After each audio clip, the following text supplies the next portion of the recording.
Between the Lanes, episode 20, The Summer Heat continues. Coach Pierre on the scene, Michaela Pierce co-hosting, former Westinghouse athlete, coach at Kenwood High School, and our guest for episode 20. After many requests, we finally got it. Been chasing her for 5 years, actually. She still got that high school speed, I guess. Coach Crystal Lindsey, Kenwood High School girls head coach. How you doing, Coach? I'm doing well. Excellent, excellent. Glad to finally get you on this show. Maybe you've seen some past shows where your name has been mentioned, but let's introduce you to the world. I guess some people know you, many don't because you be quiet. But you're gonna talk today. We got you. Uh, be- she ready to talk now. She tried to get it out. See that? Yeah, no, I'm trying to think. So, my name is Crystal Lindsey. I am the head uh, girls track and field coach at Kenwood Academy, most commonly referred to as Kenwood High School. I used to go by my name, my maiden name is Crystal Riley. So, I am Hmm. former athlete for Chicago Public Schools. I ran at Morgan Park High School for the notorious Derek Calhoun, where I was pretty successful there. Went on to run at the University of Illinois for Gary Winkler. So if you don't know who those people are, it just shows how old I am. So that's Hold on. Hey, Pierre, she trying to set another record to end our show in 10 minutes. We're not gonna do that. We asking the questions around here. She gave us a little preview of what she's about to say. But before we get into kind of who you are, where you came from, and some of your successes as an athlete and as a coach, can you give us a quick reflection on the 2026 season with your Kenwood Broncos and after that, kind of give us an idea of how you decompress after a long season, because I do believe you're involved with cross country as well. Yeah, I am involved with cross country.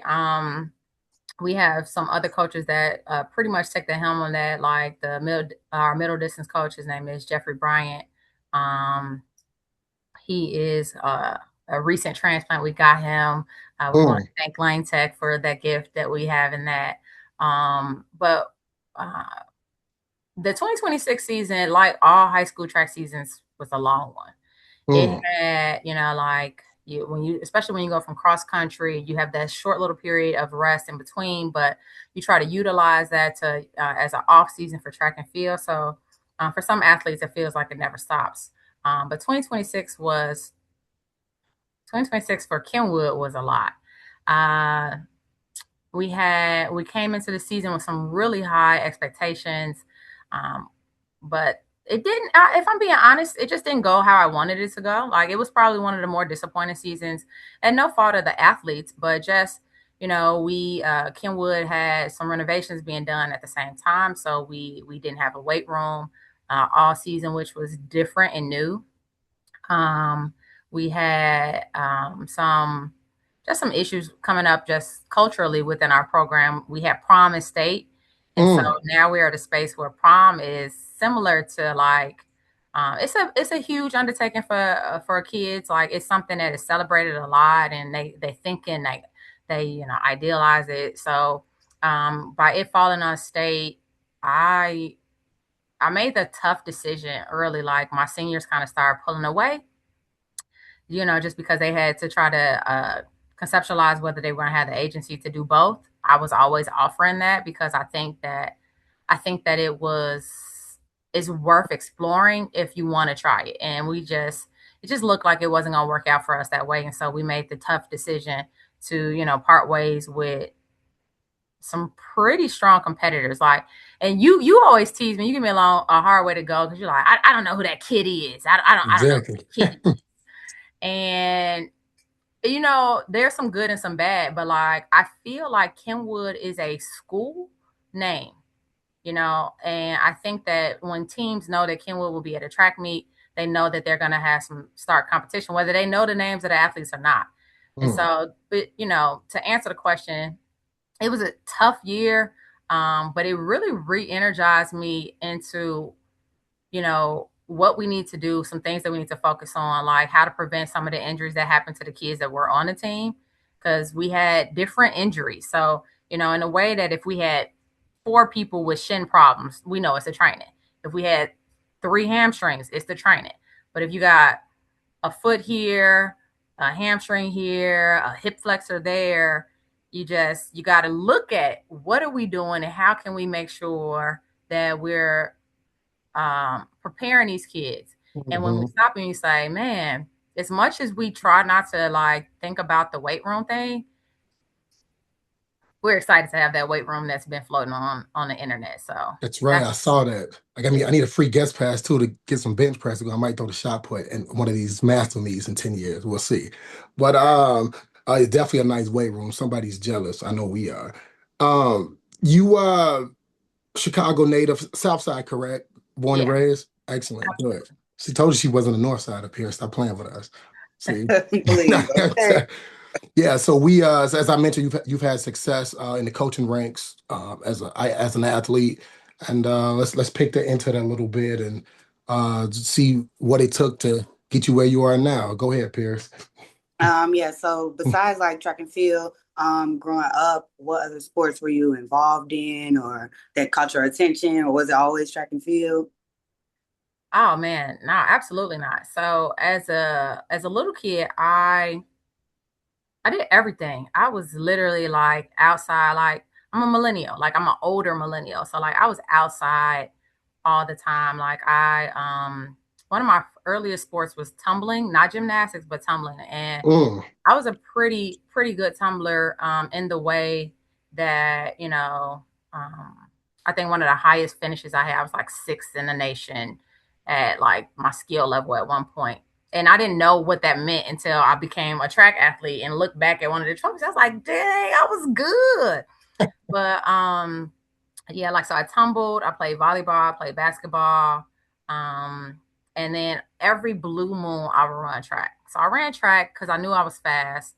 But like it wasn't the thing that I wanted to do as a little kid, not in the way that we look at you like, youth athletics or youth track and field now. I would probably say like in like middle school, around that age, my primary sport was basketball. mm, So I went to a small grade school, like a private school, it was Roseland Christian School. It's since closed down. And at around seventh grade, my mom transferred me out of that school to the school that she taught at. And the private school I was at had a girls basketball team, but the school that I had transferred to did not. And so I came in and I was still playing basketball, and I ended up playing on an all boys team. At now, since closed down school, I played at Guggenheim Elementary, which is on like 71st and Morgan. And mm, we were a good team. But I was like the only girl on the team. And I was like, but I was the sixth man off the bench. And so I remember I would come into games and people would just be like, but I could play. Like I was decent. And what so basketball is the thing that got me to high school. So I was playing on this all boys team. And I remember, but I still knew I could run.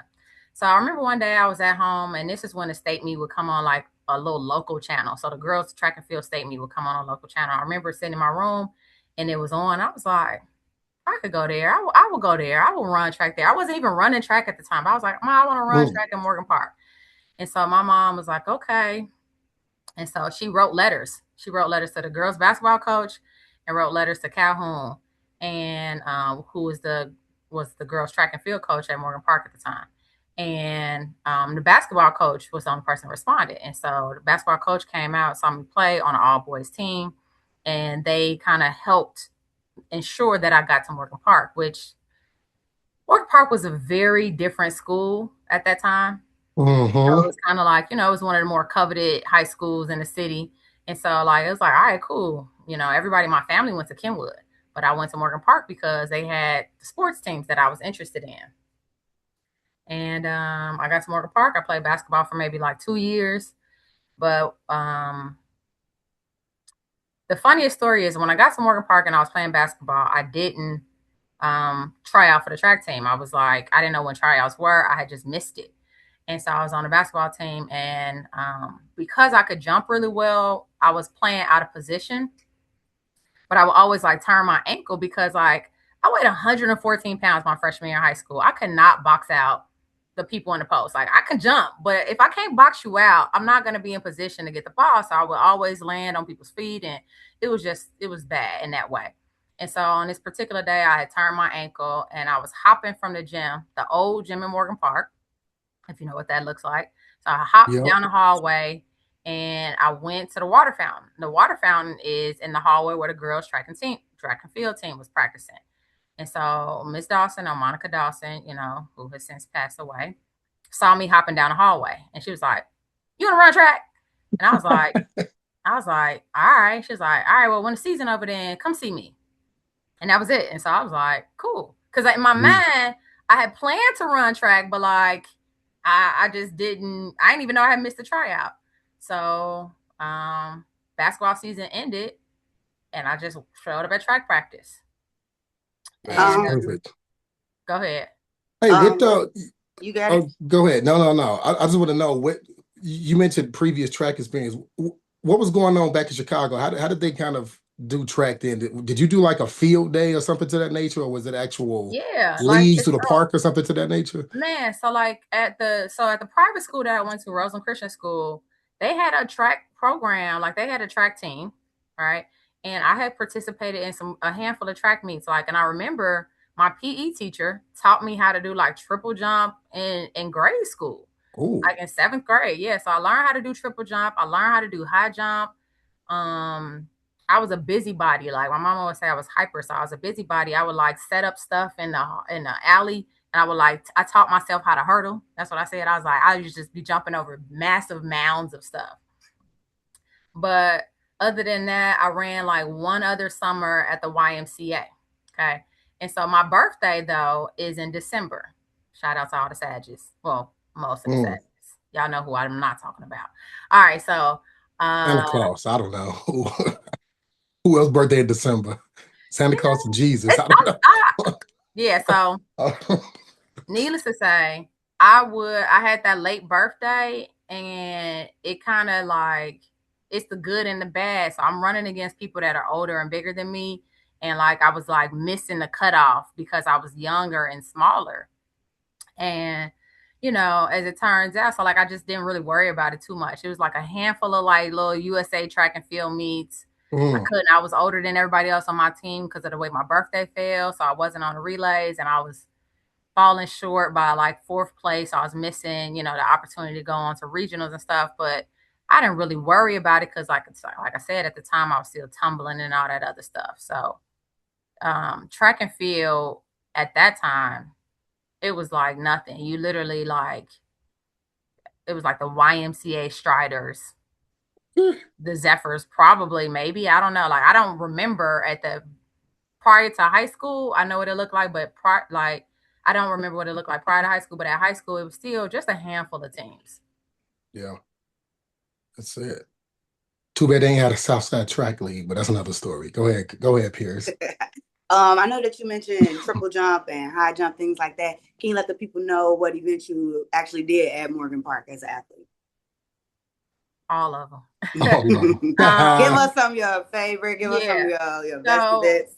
at Morgan Park, I went in like anybody else, like, all right, prime example. So the first meet I ran at Morgan Park, I had just playing around in practice. I went over a hurdle and they said, "Oh, coach, she can hurdle."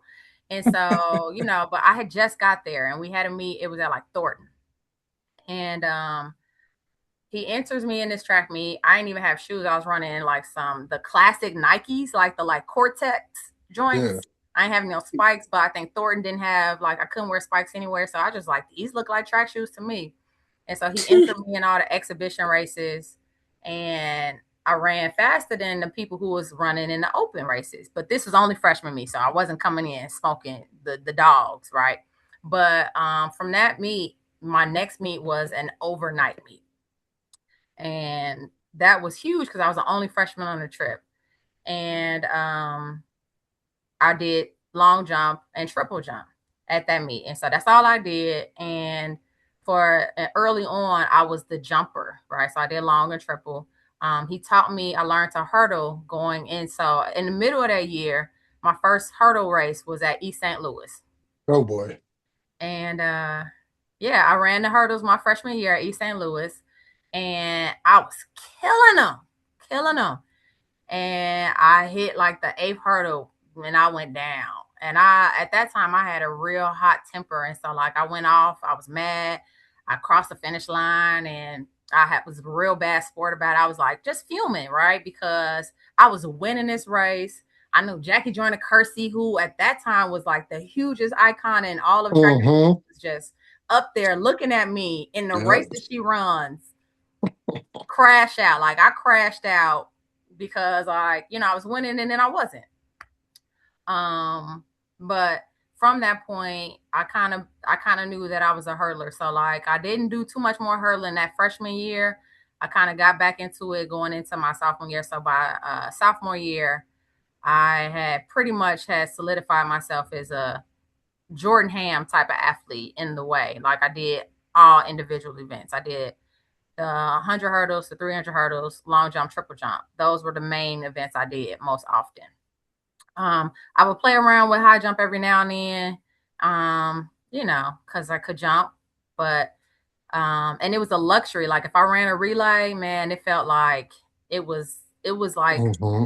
it was a luxury because I didn't get to participate with my teammates in the way that a lot of them got a chance to run. So Yeah, you got to chase those points, and for those who don't know, outside of the state of Illinois, for our viewers, Morgan Park was at that time, I believe, it was coming off a team title, and they were often in the mix against yeah, East St. Louis, as you mentioned, Evanston, those type of teams. So, yeah, that Morgan Park teams, coached by Derek Calhoun, Hall of Famer, as Coach Critchell mentioned, and probably will mention again. He has 7 titles, but yeah, you got to score points if you want to beat those Southern teams down yeah. there. No, we like I said, my freshman year, we won state my freshman year, and at the time we had 4 relays. We swept all 4 of those relays, and I Mm, thought that was normal. Like I was like, I thought that was like normal stuff because that's how it looked to me. And at that time, all I did at the state meet was long jump, and so I made the finals, but that's all I did. And then that following year, that was the only year I got the luxury of running a relay at state. Was the 4x1. We won that, and then from that point on, it was me in all individual events. But one of the things I know that you've touched on in some of your other interviews is like the scoring of meets, and hmm. so I didn't have to learn after the fact how to score meets. It was kind of ingrained in me how you maximize your talent. And so for years, like, our boys track and field coach, Michael Runnels, great coach. We have debates from time to time, but one of the things I was like, you're not gonna ever need as many kids as you think you need. Like he was like, No, oh yeah, I'm taking 18 kids, 20 kids to state. I was like, for yeah, what? they're getting For what? away. Like, and so Too like much he like McDonald's money. I said, man, and so I was like, the formula has slightly changed. I'm gonna give you the secret sauce. You want it now or you want it later? Later, save it. But I'll I do say, want to talk on Morgan Park. I believe at one meet some years ago, probably during the COVID years, I'll talk about that too. You mentioned, man, I wish people would have saw Coach Calhoun in his heyday. We weren't there. You were. Can you kind of tell us? Because it sounds like those Morgan Park teams were teams that win track meets getting off the bus. People see y'all walking up in the green warm ups. I don't know if y'all had hoods or anything to that nature, but Swish, oh, no. swish. can you tell us about that era? Obviously, you've competed in it, and here you are as a coach. You can reflect on those. A lot of people wanting around. A lot of people get stuck in the moment currently of what we have or who the Yeah, dominant teams are in this current era. But those teams was real, and the history backs it up. If you look at the results and the YouTube yeah, videos. yeah. So it was like I remember when I got graduated from college, I immediately went back and started coaching alongside Calhoun and Dawson. And I remember I had said, they would routinely have former athletes come and talk, but like I stayed. But like one of the things I said was what a privilege it was to be 7, 8 minutes down the road where I lived at and have the state championship school right accessible. Like Hmm. I don't think people conceptualize what it means to be a state champion. Because especially as a city school, we don't have them. You don't know what that means. So like even, our girls basketball team had won state a couple years ago, but Yep. they had lost the city championship. And they were, and I remember after the city championship, as they were advancing through the rounds, I told one of the girls, I said, listen, state matters.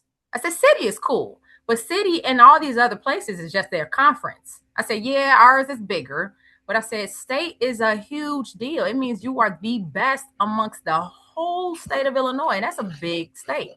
Yeah. So, yeah, we would get off the bus and we faced a lot of discrimination. Right? We would get to track meets. Sometimes they would act like they didn't get our check.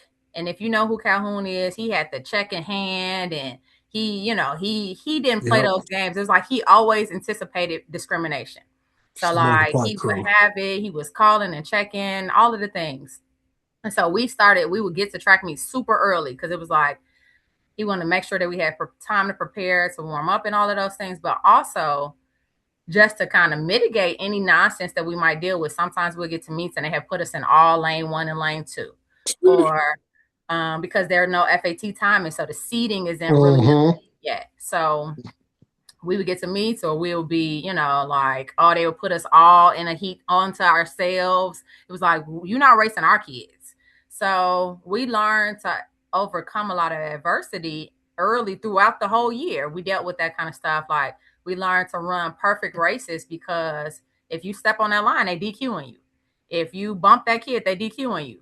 And we also learned, he also, like, I don't know if it was always true. He, like, psychologically, like, I later realized the man had a master's in psychology.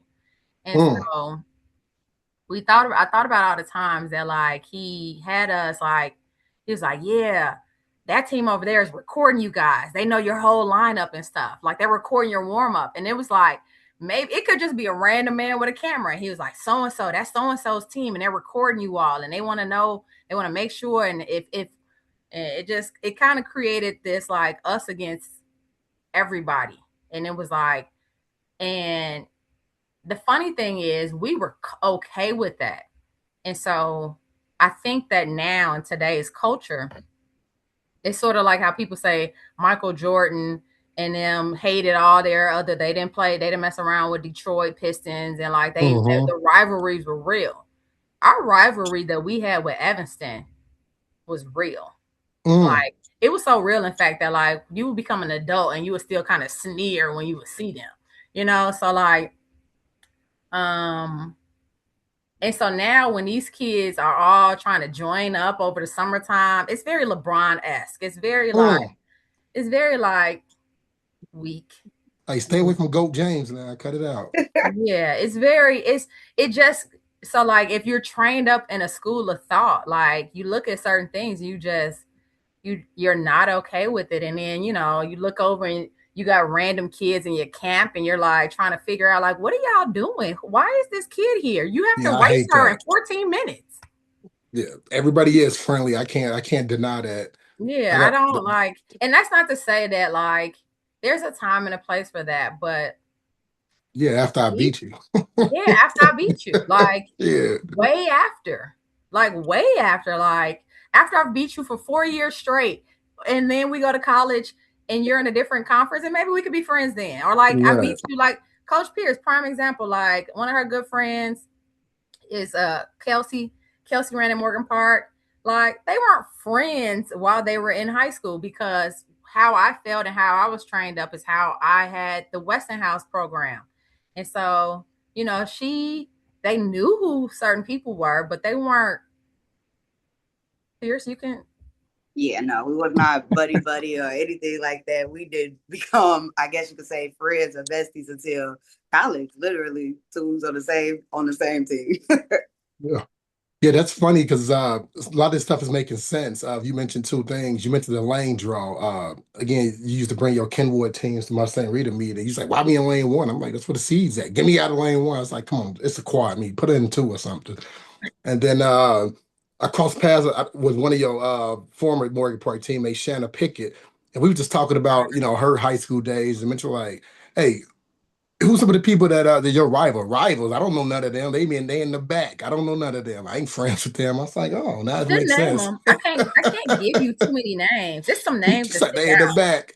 Yeah, like, And I like, but and here's the thing that people don't understand: track is tough. Track is tough. Like it's a competitive sport. And so what really is necessary, and here this is the truth, and nobody wants to talk about it. I do. You, all right, let's talk about it. Here's may not. Come Let's on. let's just talk about like think I'm old about look at school. what's happening with Sha'Carri and Melissa Jefferson right now. Okay. Mm, So they're in the same training camp. They run the same event. Their ability to be friends doesn't exist. It only existed so like you can be friends down, but when somebody is trying to come up and they're trying to get and take your spot, like that friendship, like once they start making their inroads to really do it, right? Once somebody who was once not as good as you starts to really make that path towards like competent towards you, y'all not able to be like true besties. It just, and I think that that's the disillusion. So like even when it comes from one school to another, the school that looks and is able to be like, again, I'll use Jordan. She graduated, right? Jordan is the sweetest girl. She comes over, da da da da. Jordan don't have no competition in none of her events, right? So Jordan didn't have a true challenger in the city of Chicago as a hurdler. Not one, not at any point. it's Not true. to me anyway. And so she could be friends with all of y'all because I'm better than y'all. That's it. Like whether she ever said it out her mouth, she can be friends with all of these other people because there is no challenge here. And even when the challenge would appear in some of the jumps, I'm still better than you all together. So even if you beat me once or twice here, all right, cool. But you know, like when it all matters, I will go down as the better track and field athlete. And so when kids are constantly in and out and coming around, it's either one or two things. They're either really bad athletes and they don't matter at all, or they believe that they're better than you. And it just is a lot. It's a lot. And like the social media stuff, coaching now requires a lot. Like coaching now from where we've come. So, like, obviously, again, I'm an older millennial. I have newspaper clippings, tons of them, right? So like I would like, and then there was just the heat sheet, right? Which I didn't even get access to. Calhoun wouldn't let us have that Nope. heat sheet. It was like you in lane 5, Can't people look in at lane it. 5. That's all I knew. I don't know who in lane 6. I don't know who in lane 7. I don't know who's in the heats before me. Because the truth of the matter is, it doesn't matter. These kids, they tell you who's in the heats. They tell you who's running what. They tell you their PR, and I'm just like, how is this helpful to you? How do you feel good? And then they wonder why they have so much anxiety because you just stressed yourself out. I'm the coach and I have an idea. I have Uh-huh. concepts of like, but you did deep dive and research. They Crazy. do it. It's right there. That's that old school versus new school that's coming up. Stand by. But to put a bow on Morgan Park, you being modest here, you did achieve 10 all-state medals out of a possible 16, which is an insane number. Heck, some people ain't got one, like me. Actually, I got one, excuse me. Wait, But out of a possible 16? Wait. yes, yes, you have 10 out of 16. She think like, damn, that's good. Yes, it is. Nah, Uh, I think that's not right though. how's it not right? You have 10 state medals. So you do 4 events for 4 years. So that's 16. I didn't do four for 4 years. Well, that's why you got 10. You had 12 and 13, 14. So you I out there had playing in the hallway trying to hoop and stuff. Yeah, Stop yeah, playing you're with probably right. It's something like us. that. It might You be. I trying to might have hoop. 12 though, because I still, You yeah, got well, you got 12 because you got 2 team titles or some trophies or something. But on yeah. the track, It's enough. It's hey, you enough. got 10. Come on, that's double digits. Come on, man. You killing the rest of the state. Stop playing with us. All you Morgan Park girls got double digits. Dang, stop playing with us. No, but so obviously incredible high school career. You was an All-American too, correct? I don't know what the setup was back In high then. school, Yeah. yes. In college, no. And you know, that's another story for another day. No, you mean another story for today, like right now. I'll give you the brief of it. I'll No, give you no, the brief. no. We transition. I'm gonna give you the brief Oh, version of go it. ahead. Give us the brief there. I went to U of I, where I ran under Gary Winkler. Mm-hmm. Um, and We had in real short order become like Hurdle U. So I was there with Perdita Felician, who was a Canadian world champion, things like Oh, that. that was my Tanya crush. Kalor and her twin sister Jenny Kalor, who were the sweet and like, like I was there. And then long story short, like we were like dominating hurdles. And that was crazy because like when I first got there though, like so the first year there, I had one of my teammates, her name is Kamei Williams, who is from Ohio. I remember Kamei because we traveled to Ohio in high school. Morgan Park traveled to Ohio twice a year Mm-mm. because like we at the time could not, like people were discriminating on us in the States, and we couldn't get the competition that we were looking for. So we would travel down to St. Louis, like I said, but we would travel to Ohio like twice every year.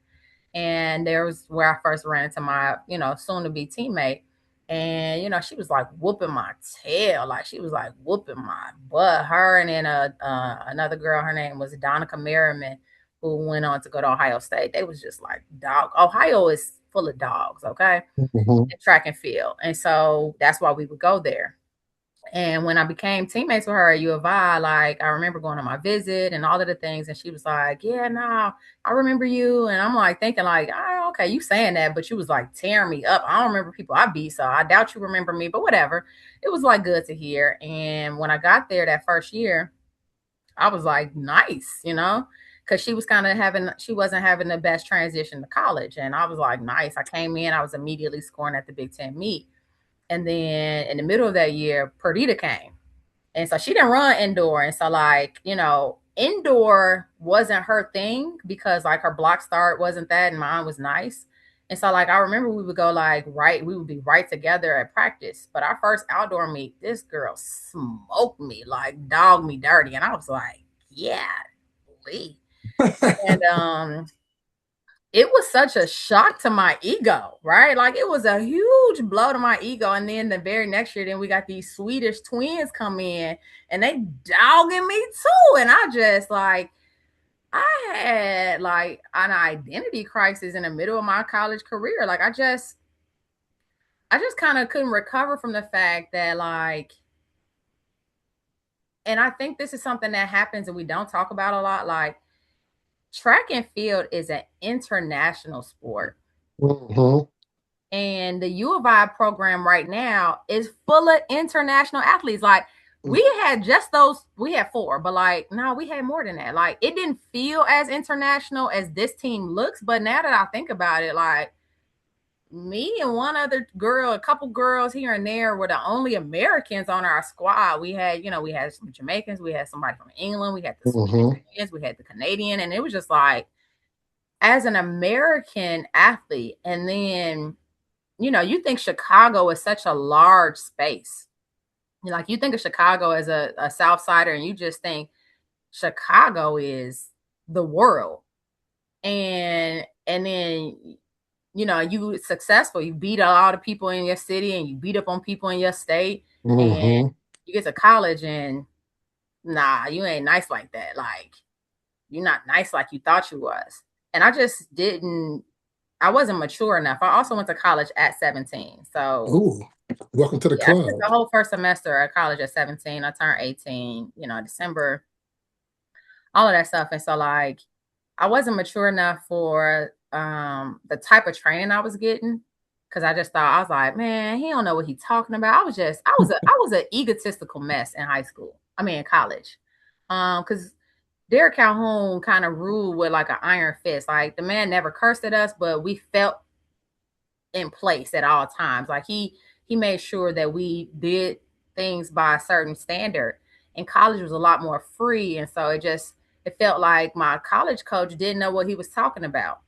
Ooh. And it wasn't until I graduated with this very lackluster collegiate career, and I came back to Morgan Park, and I was sitting with Calhoun. He wanted me to come with him to a coaches conference, and Gary Winkler was talking. And I'm sitting there as now a person looking to coach, and everything that Winkler was saying, I can hear now that this is the same stuff that Calhoun had always been doing. And so then afterwards, we get up and he said, yeah, Calhoun had basically said, like, yeah, I got everything I do from Gary Winkler. And I was like, why you didn't tell me that when I thought this man couldn't coach? Like, why am I the last one to know?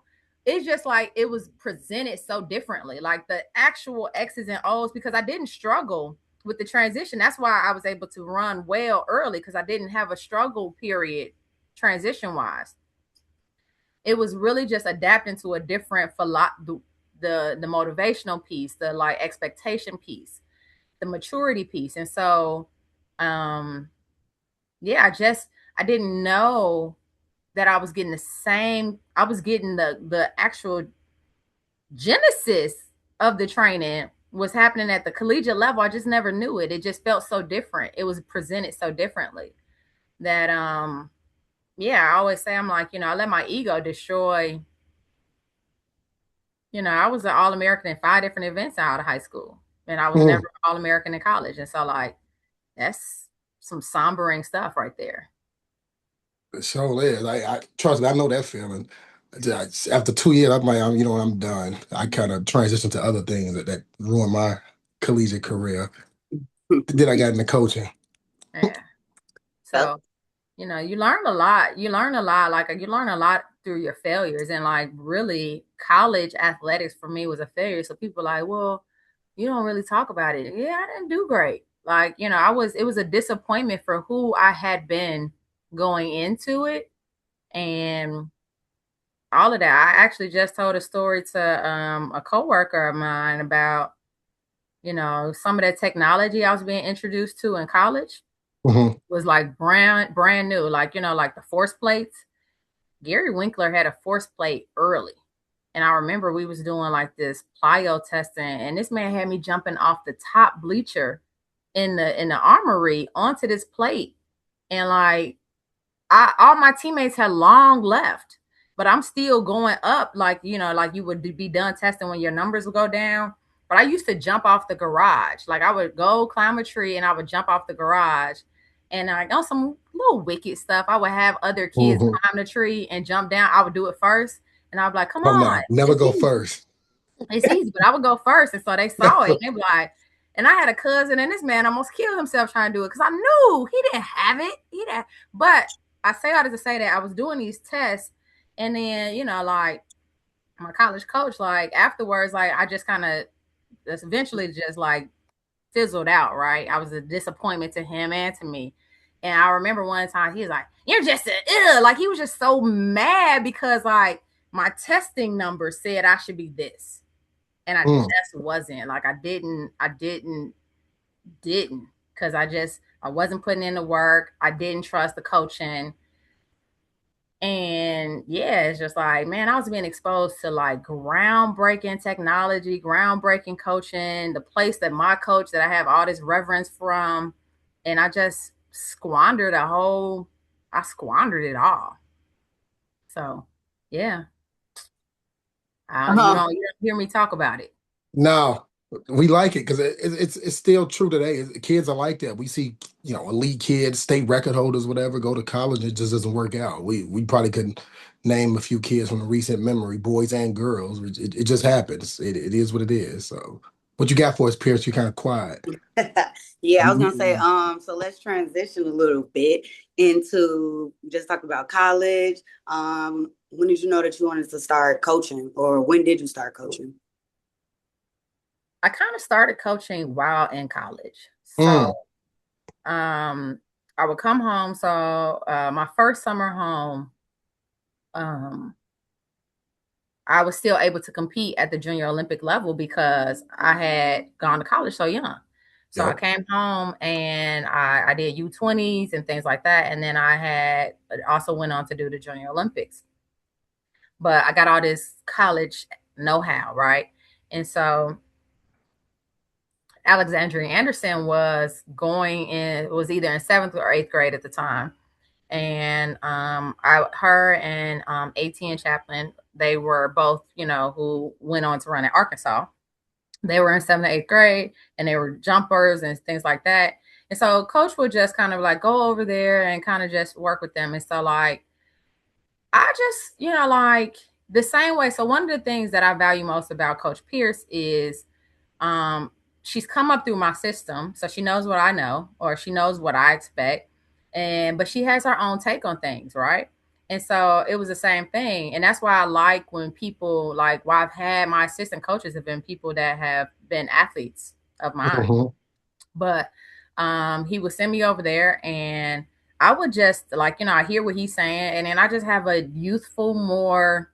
I got a different take than he does. This is a much older man, like that's hard as nails and all of the things. And so I remember, and I'm sure this will be debated, right? But like they both PR'd in long jump, and I was like, hell yeah, I did that, right?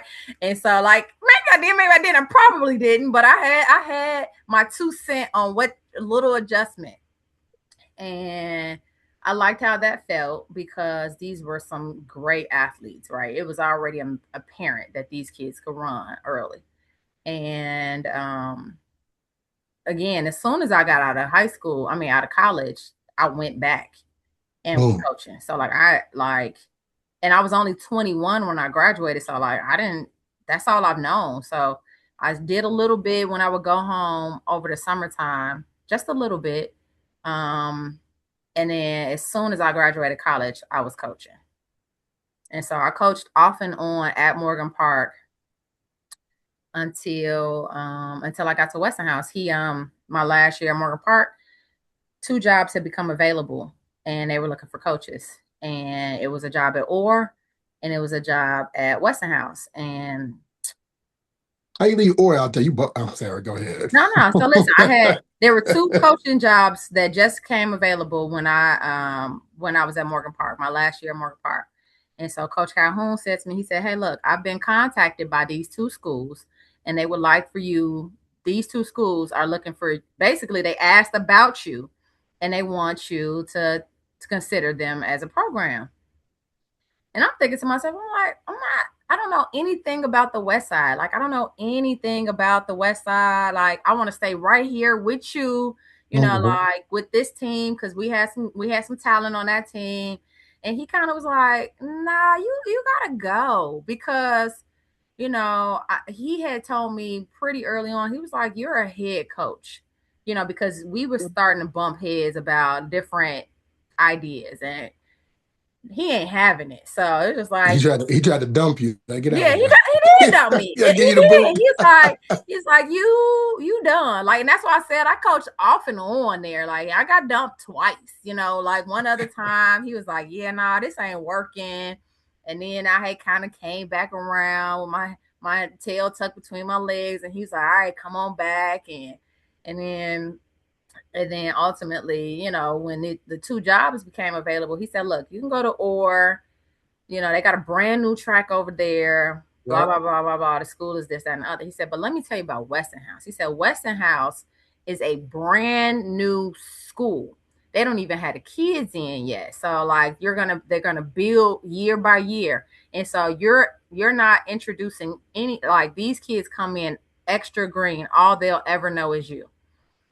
And he's saying, so like all the equipment needs, uniform needs, you're doing all that from the bottom. And so I built the Westinghouse program from scratch.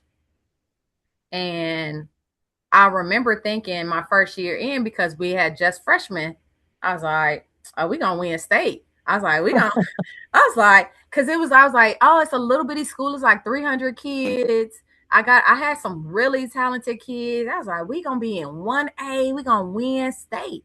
Cause in my mind, all I had known was winning state and like getting first, second, or third. Like that's all I. So Hmm. like I know the formula. We do this, we do that, da da da. I got the talent. These kids are good. And then as we got closer to the state meet, I look and I was like, we in 3A.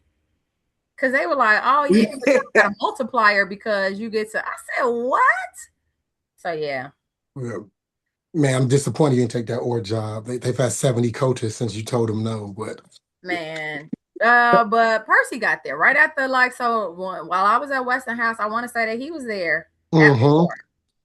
So I Yep. don't know if it was right away, but it felt close enough.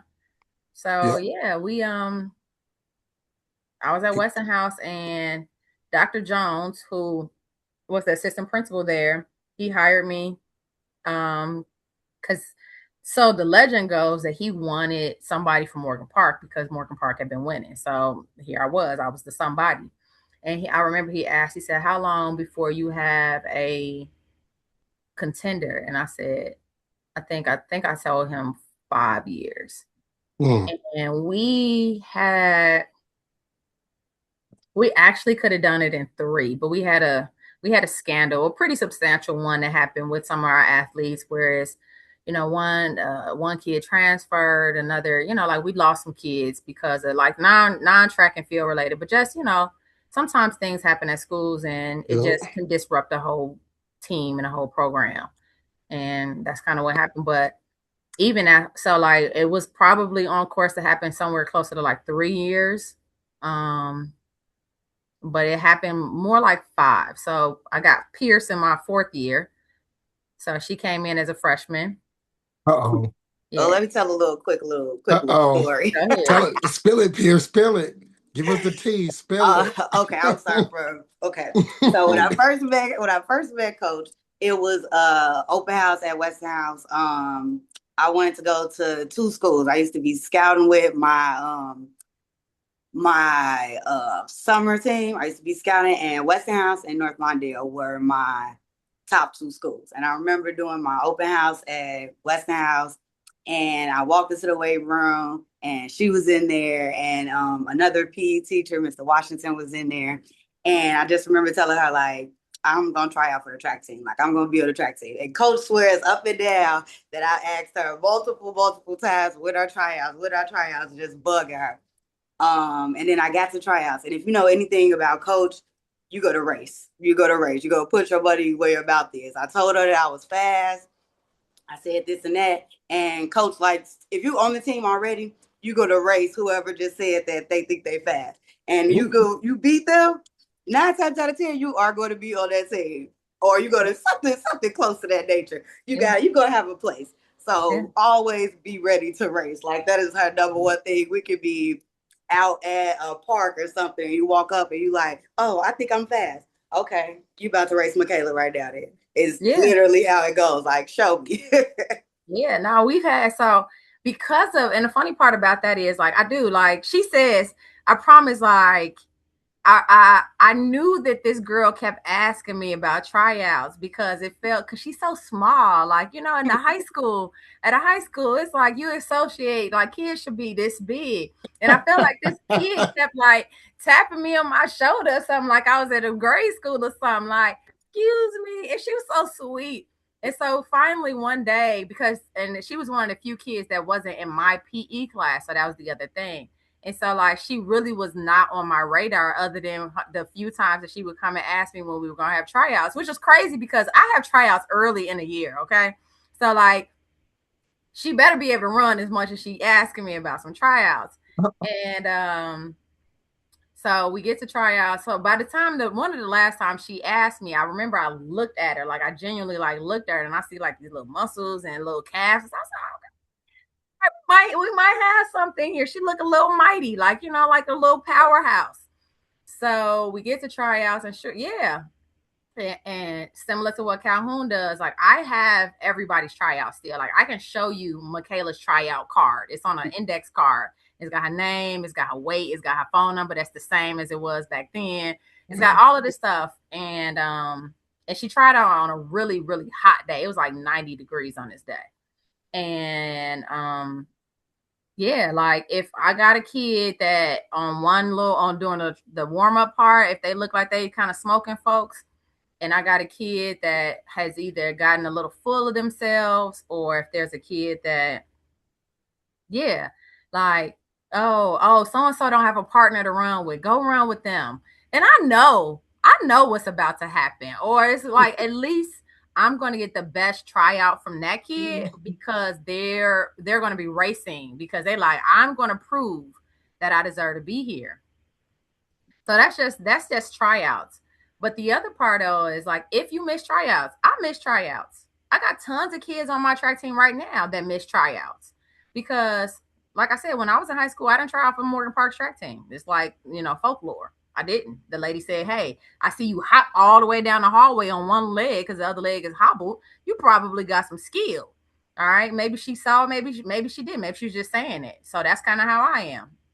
Kids on the team would be like, you always, kids are just sometimes show up. Like if I've seen you in my gym class, or if I've seen you, one of the biggest places I recruit from is the cheer team. Oh So God. Thanks for the note. yeah, Pierce is a cheerleader too. So like, if I see you do a toe touch and if you up here with it, oh baby, you got some power. Or if I see you do a standing tuck, or if any of the power based moves are in cheer, come talk to me.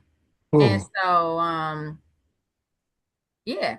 And then I'll have, like, I remember one year I had a girl, she had on her whole cheer uniform, racing one of the faster girls on the team in the hallway because you said you wanted to try out, you missed tryouts, you think you fast, come race this kid and let's see what it is. And sometimes they win. Oh, when they win, Hmm. it just kind of, everybody has to, like I said earlier, track is competitive. It's competitive. We got 2 spots for every race. It's just 2 spots when it counts most.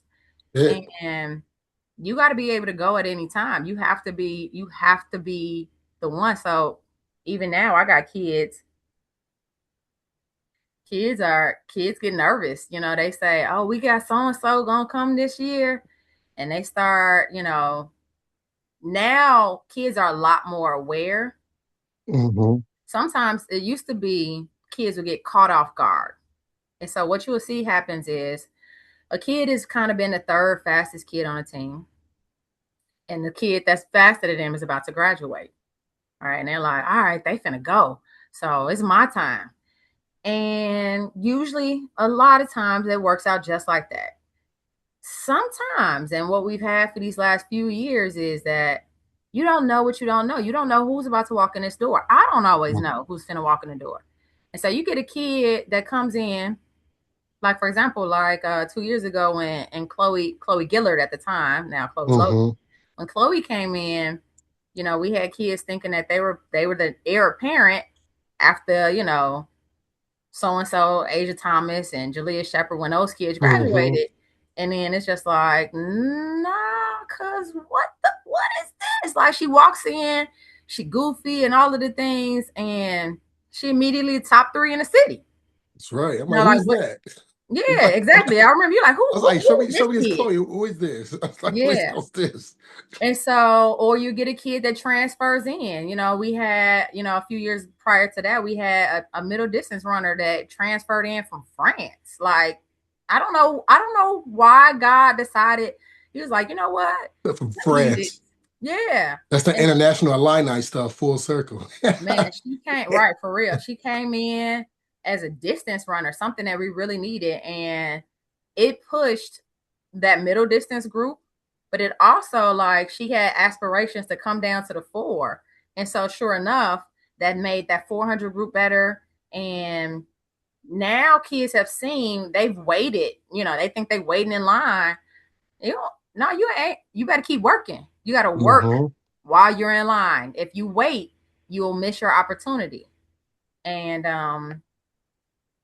yeah, and so like kids are a lot more vested in continuing to do the work so that they don't miss their opportunity. Yeah, that's right. So I saw you mentioned some Kenwood people will transition. There's your Westinghouse crew. I guess they made the tryout cut. Yeah. I remember some of those faces. The other This ones, was a this was a very dynamic team. And so like very early on when you asked about 2026 group, like this team right here, I think we were two-way with this group. hmm. And yeah, we did some I think we um Pierce ain't got no muscle. You told that story. nah, she's slow. She's slow. Hater. Yeah, but I've been blessed where, like I said, like not always can you say, oh yeah, I had this kid and that kid, but I've had some strong teams. And each one of those teams had a kid. They might not have been the 100-meter state champion or something like that, but Hmm.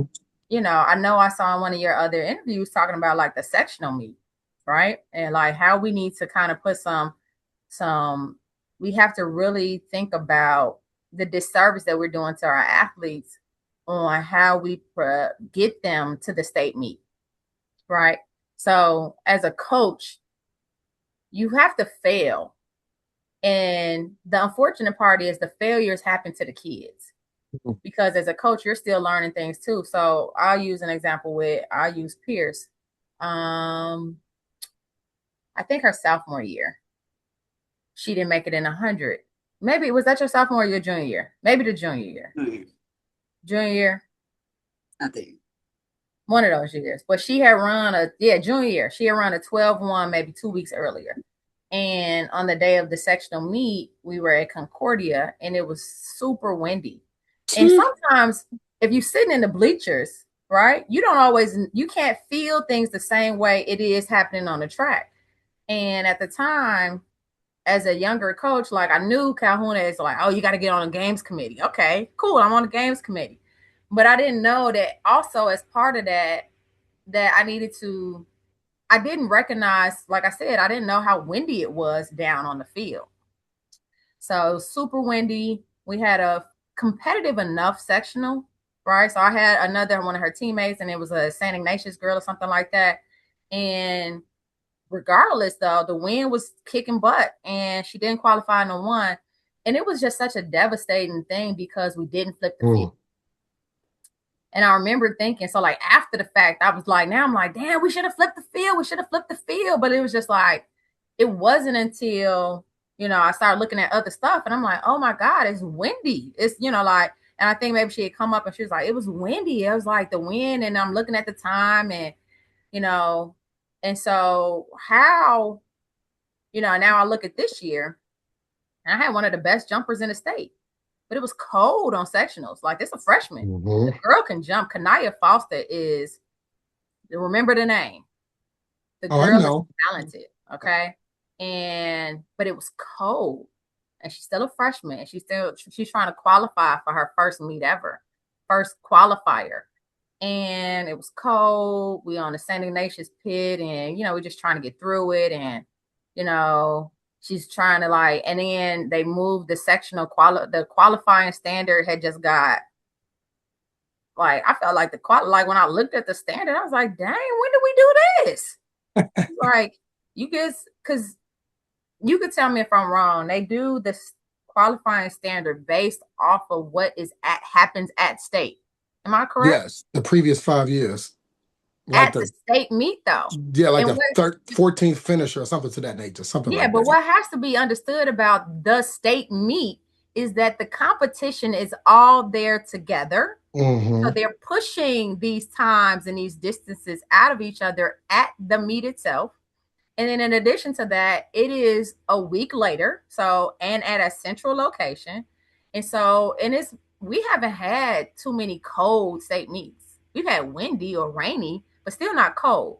Sectionals all the time. It's cold a lot. It's cold, it's windy, it's rainy. The year before we had a thunderstorm come through, And so when the sectional meet has all of these variables, we're not qualifying kids that absolutely, without a doubt, should be at the state meet. Yep. That's true, and we can get into that later. You like to spill the beans and jump the agenda. We can just jump to it now. No. So we before we do that, you did mention a few kids, from the school you currently coach at, Kenwood Academy. So we can make that transition. But how did you make that transition, or where that transition come from Westinghouse over to Kenwood High School? How'd you get there? Uh-oh. Now she quiet. So I'm a Southsider. Dr. Jones, Dr. Jones hired me. He was the assistant principal at Westinghouse at the time. He hired me for my first job as a head coach at Westinghouse. And he also kind of was the person who insisted that I end up in the PE role. I got the coaching job first, and then I got the PE position the following year. And he kind of was like, get a girl a chance as a teacher. And so that's how I got over there. And soon thereafter, he left to go to Kenwood.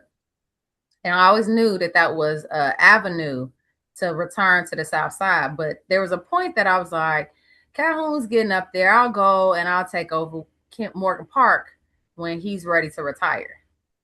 That didn't happen. So I remember one day, and Wallace can tell you, I remember one day we were at a seed meeting. I can't tell you what year, I can't remember, but we were at a seed meeting. I was like, hey man, this is me talking to Wallace. I was like, hey, I was like, I'm gonna come over to Kenwood and you take the boys because you can't get paid for both. So you take the boys, I'll take the girls. He's like, nah, I like the girls. And so he's like, you can have the boys. And I was like, all right, whatever. And so that was it. That was really the end of the conversation, right? Because it was kind of like I said it as a joke. I didn't have any seriousness around it because at the same time I thought maybe Calhoun will be ready to go in another year or two. So 2016, Michaela Pierce's last year at Westinghouse, and it's gonna sound crazy, but our 4x4 made it to the finals. And they ran bad. And they ran so bad. Like, they ran so bad in that final race. I was so mad because I was like, I think I was a new mom. Like, my son was only a year old. And I felt like that moment was such a slap in the face to all the work that we had done all year long. Like, yeah, we made the finals, but that's never been the goal.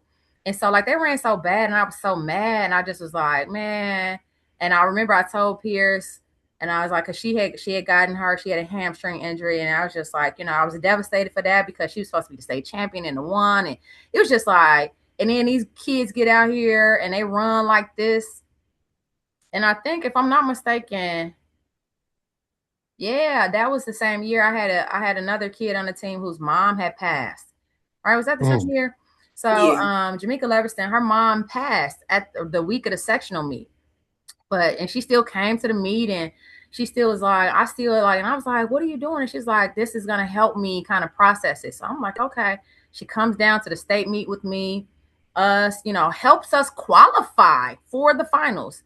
And at that time, when I was at Westinghouse, Zontavious Johnson was at North Lawndale. He and I did a lot together.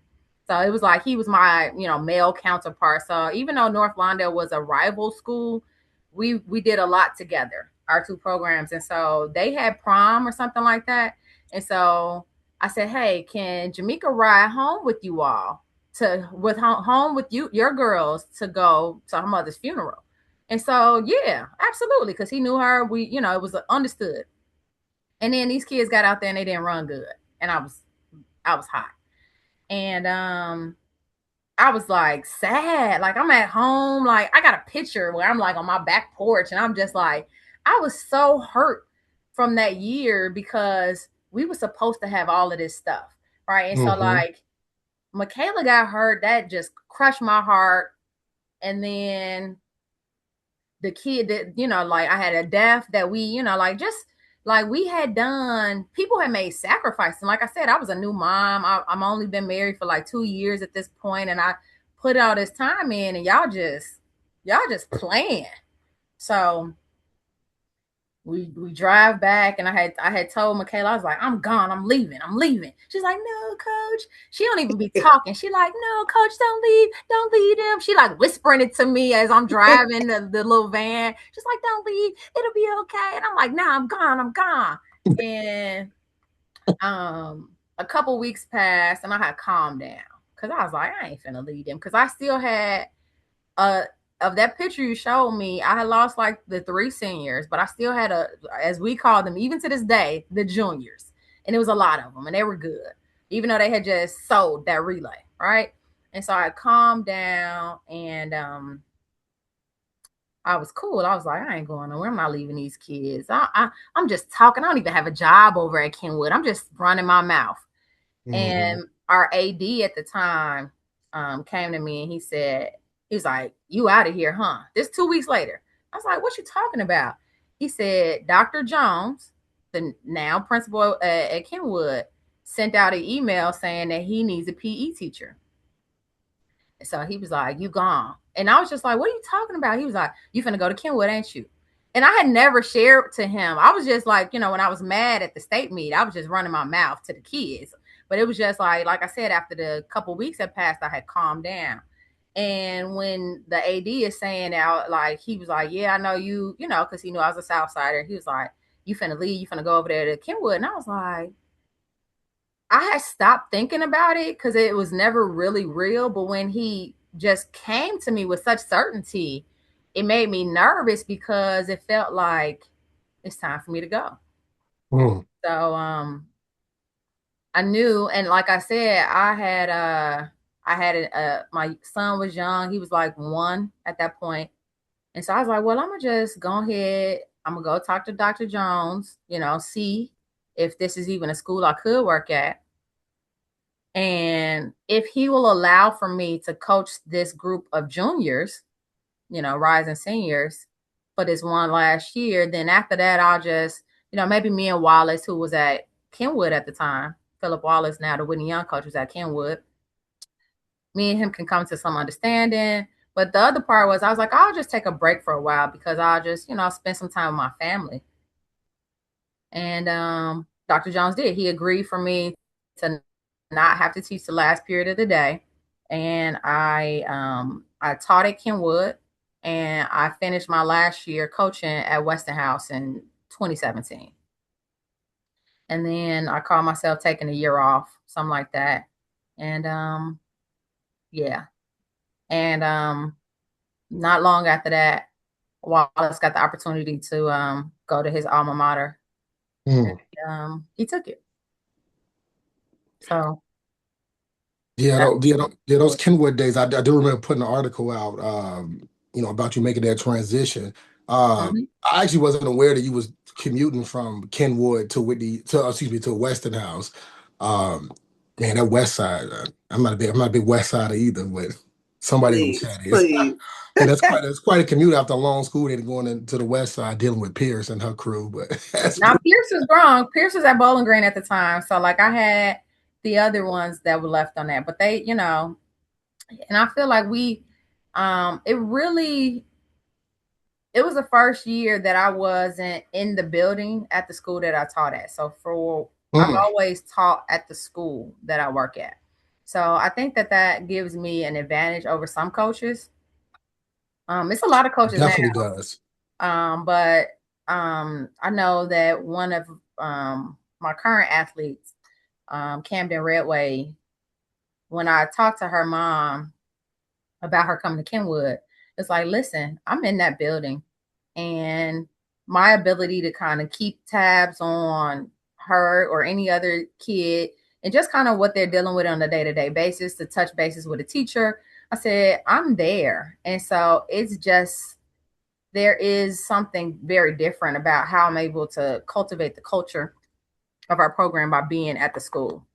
And so I know that was very different because that last year at Westinghouse, where I had been accustomed to having, I mean, my teams were still small. They were like 25 kids. I think I only had like 12. Mm, I mean, I had the kids that knew me because everybody else at that point is only seeing me come in at the very end of the school day. And the track team was successful, but in their mind that meant that I was like running them to death. And one of the biggest misconceptions is that I'm like this like super mean person. ooh, I've heard that for the first Yeah, time recently. I'm like, no. what? And Really? Pierce, I mean, you can Tell really us, thank Pierce, her for what's me the even answer? being on Tell this us. interview right now. Tell Cause us, Pierce, what's the interview? she's like, Coach, you gotta do it because, it allows for you to be, for people to see you and find out about who you are instead of like allowing everybody else to have whatever narrative because that's really what's happened. So like I'm one of few female coaches. Mm, Like if I was kind of blown away because Edwardsville is way south, so I'm not the track historian some other coaches are, right? And so yep. I'm looking at Edwardsville and their success, and I'm just assuming like, oh, okay, some random guy, and then it's the pregnant woman, and it's like, and it's just like, way to go, because we're few and far between, and there's a lot of misconceptions around what that is, and Hmm. it already has its challenges, right? I'm a woman trying to lead a team full of young women. Pierce is another woman. So like sometimes Coach Bryant, Coach Jeff, you know, Coach Jeff feels like an alien to the girls sometimes, but he's just a man. And so like he's similar to just how men show up in coaches' spaces. And for some of them, it's like it's the extra push, right? Because they're like, man, I saw Jeff walking across the field and I knew I had to get going. And it's just like, hey, but then you see me and Pierce sprint across the field. It's like, yeah, but they ain't scared of us. And that's Right. the part. So it's like other coaches are telling kids to be scared of us. And then our kids like, nah, she's she ain't no punk. You don't want to make her mad, but is she not really what people think? Yeah, I've heard it all. We got to get Pierce on to set the record straight. I'm gonna skip a little bit around. I know you had some earlier, from your earlier days to Kenwood. I want to go to the COVID year. That's kind of when I started paying attention, to you and your program of Kenwood and some of the other city schools because we couldn't travel anywhere. Only place y'all could come is good old 79th and Western and deal with me for 10 meets out of the year. So Yeah. Thank you that's so yeah. That's when I noticed the change. It's some city programs, including yours. I know Whitney Young won a title maybe a year or two afterwards. I believe you hit the podium in 2022 or 2023, something like that. much. But prior to the COVID year, um, excuse me, the 2020 before COVID shut down, excuse me, you had some indoor success, then COVID shut down, and we Mm-hmm. came back in 21. That's when I believe that's like the age of Thomas years and things like that. Yeah. But me seeing you all up close and personal, I did notice that change because I saw you on a weekly basis. Even at times, I had your teams were so good. I let y'all race against the boys and open races and relays and things like that. But as a coach, what did that COVID shut down and restart and do for you as a coach and for your program? Because I feel like that's where it started, where these elite athletes came, where you became all staters, state champions, etc. Yeah, so the year of COVID, COVID really kind of just threw a monkey wrench in some things. I the team I had in the COVID season, this was my first year. So that COVID year, 2019, 2020, I heard Hmm. Ronald talk about a little bit, was my first year as head coach at Kenwood. And um Asia Thomas, who was at U of I and now runs at Arkansas, was a freshman. And we also had like Sydney Weaver, and we had some strength on that team. I had some jumpers. Yep. Wallace had left some stuff on the table for me. He had left some stuff. And then, like I Hmm. said, we got the Asia Thomas came in, and I've always been able to build talent. Like I'm not a recruiter, like I'm a recruiter in the way, like I'm gonna tell you how I recruit. I just show up to track meets cute. And I hope that kids like cute. Kids are That's like, what I oh, need to do. yeah, Wait, kids like, oh, she wait till I dresses tell Cooper nice. this, what we got to do. Yeah. Wait till I tell him. We got to get some Good hair luck to first. Coop. Good It's luck not to gonna work Coop. for Yeah, y'all. it's We not get gonna work. None of y'all, we, none we of got to y'all get got some it. hair. It's a All right. girl thing. Girls like other cute girls, and that's just a thing. Like we on Instagram, you want to do your Pinterest board, all of the things. And so Yeah. like that's how I recruit. Like I want to, that's it. That's all I got. Okay. But I'm always gonna be able to develop the talent that's on that team. And so this was the most, like already talented team that I had. And it was the first team. Now, imagine this is the first team that I've inherited. I've inherited pieces as well. So that was a transition for sure because they had a previous coach, they had a previous good coach, and now we're competing against them. And so that was interesting. That time was interesting. And what it felt like for some time after that was, as good as that team was, I felt like I was ready for them to graduate, to Yes. reset.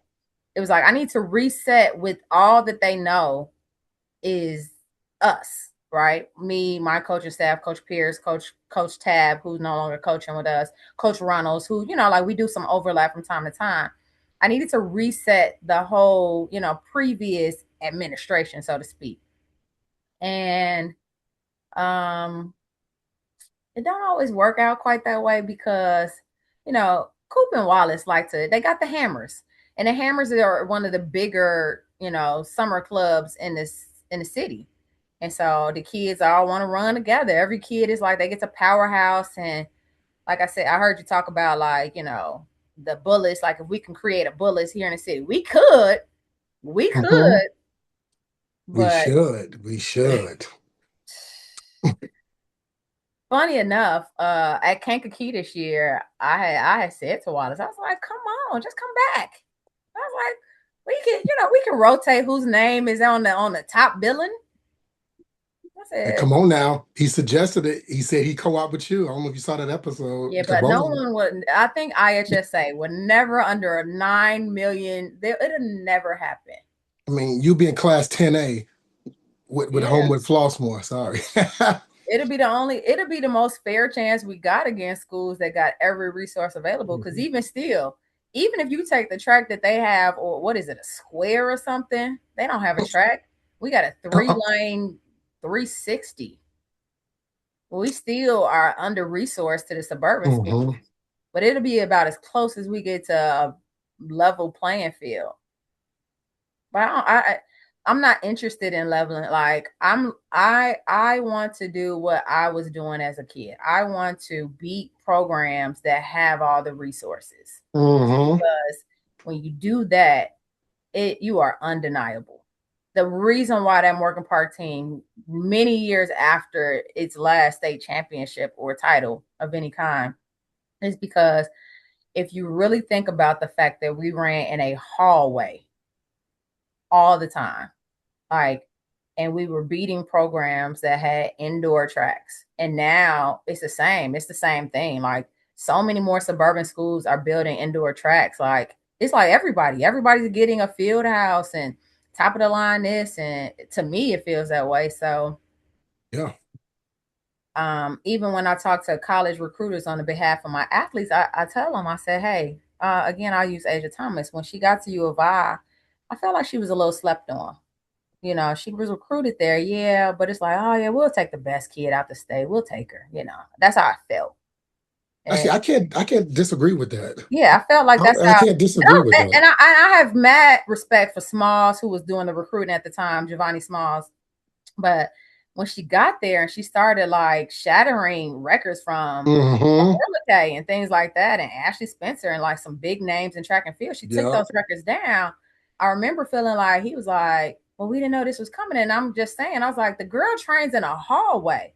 So one thing that, again, if you ever get Calhoun on this thing, he'll say to you, like, anytime you get a kid from the inner city of Chicago, and Gately has changed this a little bit, but there's still a portion of their training that you can't even conceptualize, or how big of the hole in their training is, just because of lack of resources. We don't have trainers. We don't have a training room. We hardly got an ice machine. We didn't have a weight room this year. So like, we got a 3-lane track, whatever, Hmm. whatever it is, right? We got 2 coaches, 3 coaches. Y'all got 10.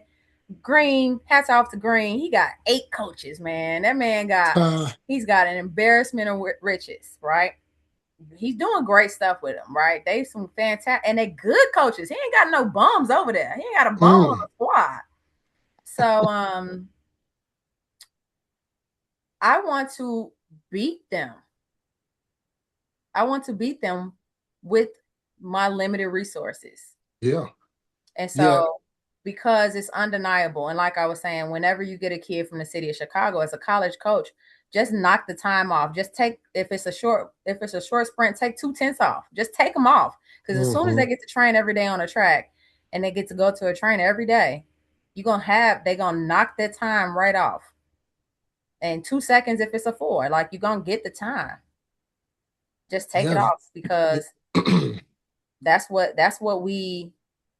happening. So Yeah, you definitely produced some heat. I know your 4x1 at one. I know the year they won the title 46-6. That's somewhere in the top 10 all time Illinois as we mhm. stand today, sixth or seventh. You had a one sub 140 4x2. You had a state champion, unexpected state champion, Jalea Penny Shepherd. We didn't know about her. Well, we knew of her, but we didn't expect you to go win a title. I'm like, hold on. But there's a That lot was of the Yeah. That was like the what's it called? Like the boxing reference, the punch that hurt worldwide type Yeah, thing. I'm like, wait, who is what? Like, because as you mentioned, Age of Thomas, rightfully so, was, Yeah, no, what Jalea was elite, but that came out of nowhere. Asa Thomas was elite, is elite still, but Shepard, and this is the thing, she had, and this is the old school, new school conversation. Oh, let's get into it. Transition us. We'll stay out the Um, way. so she was there as a freshman. They graduated the same year in 2023, and her freshman year had never run track prior to high school. Um, but that was the COVID year, and she kind of came out a couple times that summer, a little bit. The following year came out, and but one thing that was the most this like I said, this the old school thing is like these kids and the parents think that you can bounce from training to training. Like, oh, I'm gonna Hmm. train this person over here, I'm gonna train over there, like I'm gonna get the edge. And I understand it as a parent. I want to make sure that my kid is exposed to high level coaching, the best here, but track and field is not basketball where you can get a shooter. You can take shots with a shooting coach and you can go to basketball practice with your team and, maybe go do strength and conditioning with somebody else. Because those are all absolutely separate things that will help the one skill of basketball. But if you go to one coach and you trying to do blocks with one guy and you try to go, you're going to do something else over here, you're going to run the risk of injury first and foremost. You're going to now have to compete with, and you're forcing a kid to try to rank the expertises of these coaches in their mind, and who should I listen to as I'm trying to execute this. Like, this is what my high school coach says, but this is what my club coach says, but this is what my specialized coach says. And now we're talking about sprinters, because that's what I'm talking about. You got milliseconds to think. You ain't supposed to think. So if you thinking, you already failed.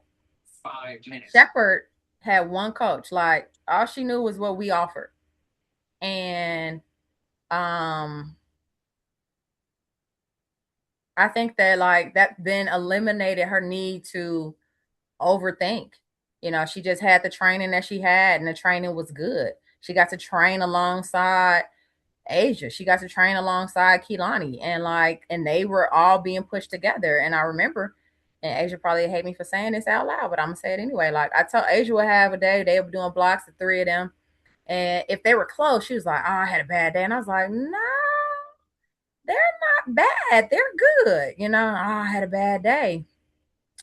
And, you know, we don't have full out 100-meter races in practice. So it just kind of like you never saw it coming, but Pierce saw it. Pierce saw it on inside during those, And you would tell us, yeah, you bogus. you Supposed saw to you look and saw it on see. Friday. On Yeah, I saw. Friday, I remember Yeah, your face when you It's like, interviewed hold her on. when she had ran 11.74 in the prelims, or 11.78 Like, in the hold on. prelims. They went into the finals as the 1 and 2 seed. And you were like, what the right? But like, if you had come to our sectional, so we were in a sectional with HF, and unfortunately she had dropped the ball at the city meet, but we get to the sectionals and she's coming. Like, I remember seeing it, I was like, she had got a little shaky of a start and she was coming. And so, Mariah Robinson was a freshman at that time, and she was in our, so Simeon, Hmm. when she was at Simeon, they were in our section. So the city was loaded. The city was Yeah. loaded with that year, those years, and the 2023, it was a loaded field. Yeah. And yeah, kids got better. Kids got better because they were racing a lot. And but to the point, if you bounce around a lot, you can find, like you might find a little token here and there, because even as coaches, you can take a piece from this and you can take a piece from that, but you are building the program as an adult and you're synthesizing it down to the kid, right? So they may not know that you took this piece from this, that, and the other, and you might play around with it and see how it works or how it doesn't work or suit your athletes. But if you're asking a kid, a 16-year-old, to determine which part of their, my mom took me over here to get this. Good luck. Mm-hmm. I was actually at that sectional, and like I said, that was the sprint sectional of death. We usually label one every year. I don't know how y'all got out to Thornton anyway, but it was definitely the sectional of death. Obviously, that matchup you just mentioned, I was there for that, and of course, Torian chasing the all-time hurdle record, which I think is cursed, by the way, and you kind of see how that result ended at that sectional. Sadly, I was very upset about that. Were you there? I don't Oh, remember I was you. there. I was there. Yep. Yeah. So Oh, that was a you good probably were, section. because I remember you probably was. I think you was mad I pulled age out the 4. I was not. I You had to was. go You're back like, to what are you work. doing?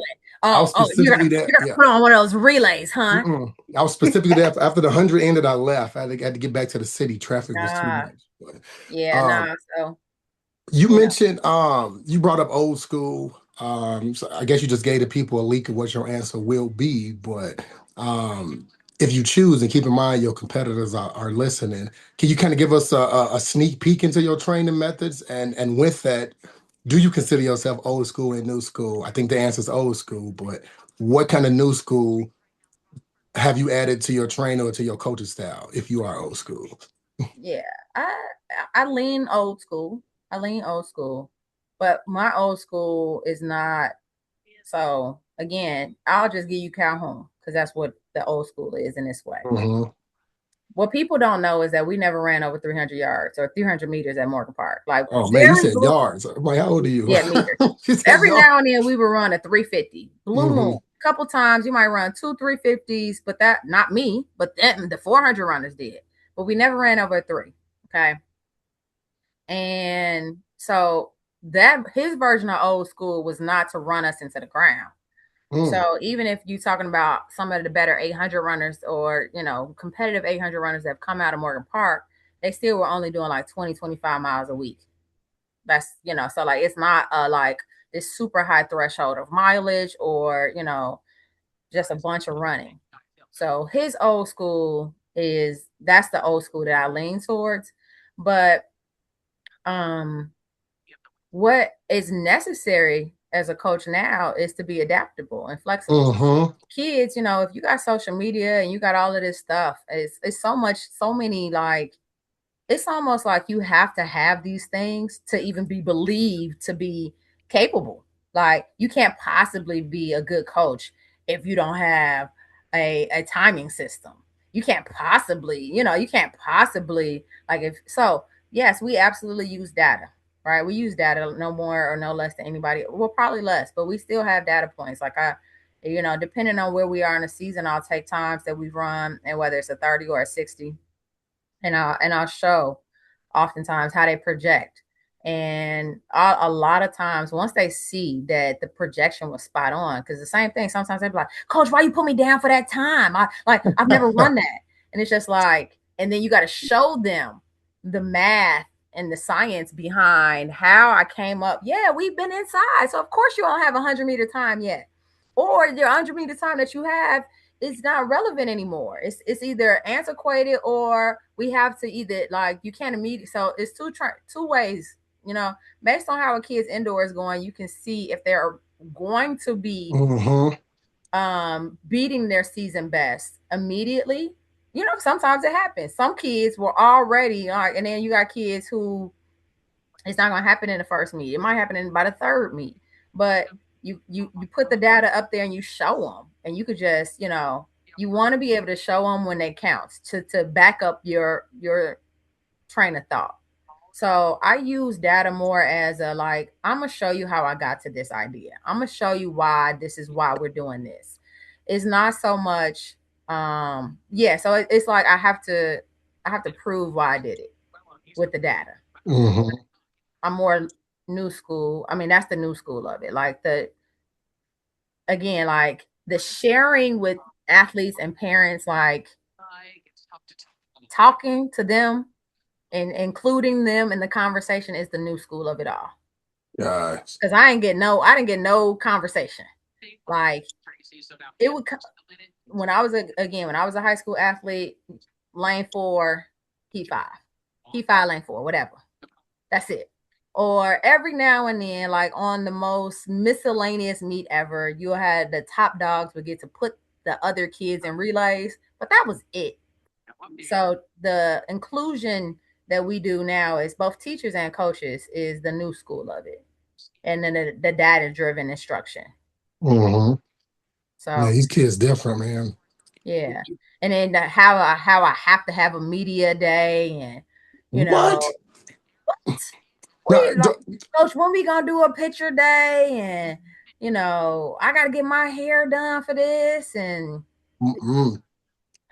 you I ain't know used to that. I gotta listen to them talk about their hairstyles for the opening meet of the season, how you getting your hair for state, and I'm like, what are y'all talking about? I ain't used to that. I've been with boys for 15 years coaching, and with the girls, this media, I say media day, no, you got to earn that stuff, cut it out. And then, of course, after they get their picture taken, half of them quit and they still using our pictures on IG. I say, yeah, that's over with.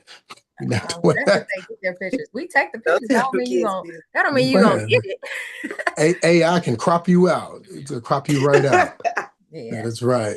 Um, yeah, I definitely thought you might have been a carbon copy of Calhoun. I thought you were going to mention that just based off some of the things you said earlier, but don't sound like it. She's not Calhoun Jr. I don't know if it's a good I'm word. not, and I learned that early though. I tried it, and the temperament. He's his own person, and so Mm-hmm. you can have a philosophy, right? Because that's really what it boils down to. I steal very heavily. Like I can go in the other room. The man gave me a binder of like workouts. It's like a menu of sorts, right? I don't believe you. Let me see it. Nah, you're all right. I give it back in two He weeks. probably gave it. He probably gave it to Wallace. He probably gave it to Cooper too. I don't think so. I've never seen it on this end. If Nah, they Cooper got got it. it, he hold it Like out. I get mad at Calhoun because he gave away the secret sauce. Like I was like, I'm the kid. I'm your kid. Why you giving these guys? Like, stop giving them all the sauce. But He did like, it for the city. It's yeah, I Chicago know. versus everybody. Come on I now. know. I know. I'm like, stop giving it away. Let them get it out the mud like everybody else. Shoot. Mm, But nah, I had learned. I was like, that's not my temperament. I was trying to do things just like he did it, and I'm like, this, that ain't who I am. mm. So it's a lot, but it's still, it has to go through what works best for me. But same thing, what works best for our coaching staff, because even if Pierce was once my athlete, she's still her own person, and she has relationships with the kids that are different than mine, and I have to, I have to be happy about it. Like Yep. I want her to have her like athletes have to have a safe space, and every kid's not gonna be my kid, and that's okay. Yep. But I want them to have a coach on our coaching squad that they feel that they can talk to, that they can, like that they have agency and voice. That's So, right. um, yeah. Yeah, we see Pierce on the backstretch working with them relays, getting in our way and on our nerve. Hey, can y'all go back to y'all box track in 2027, please? Stay with it. No, Leave we us share alone. it forever. We can't come over there, so don't leave us alone on Stony. Stop playing with us. Stop playing with us. What you got? I thought she was happy to see us. I mean, yeah, it's good to see because I always say the practice. I ain't blowing up the spot. I ain't gonna tell you where we practice at, but it is the mecca, and the more elite athletes, the better. Just being around certain kids and things like that, because back at being in this media stuff, I see kids statewide or whatever, and just seeing these kids putting a face to a ranking and things like that, that's kind of cool. And so most of them silly, like your two girls I saw at the past summer meet. I told them I Yeah. might shout them out, but I ain't gonna say their name. Yeah, because you keep acting like they don't have names, and that's No, okay. they got That's names. I gotta play the role, but they funny though. They funny though. I yeah, know most of these kids' names, but I'll be yeah, playing little tricks on like the girl with the name tag. What's her name? Palmer. I shot her out. That was actually funny. Palmer, yeah, last name Palmer. So, yeah. you've had some success on the state level as an athlete and obviously as a coach. So, Pierce got a little question for you. See if to get you thinking. See what's on your mind. Yeah, I so feel like like what you gonna say? now. Go ahead. I was gonna say, at the state meet or at the state level, like, do you want to see any changes? I know we always talk about the sprint medley and things like that. Would you like to see less classes, more classes? What? So I did actually watch some of the other, between the lanes. I had watched them recently, and like I said earlier, I kind of want to see changes, or at least consideration around how we qualify for the state meet. I just think that like the one time sectional meet with the standards as they are, I think even if you keep them, right, you could possibly say, hey, but the kid has hit a standard 4 or 5 times previously, right? So we're not talking about a one-off, right? Because a PR, like you said, maybe the timing is off. Maybe the pit, the sand. PR always wants to talk about the sand is low. So Like, do. are you a jumper in your past? Like, Yes, a triple jumper. Yes. no, man, you there. I don't think I've seen you happy with a pit yet, man.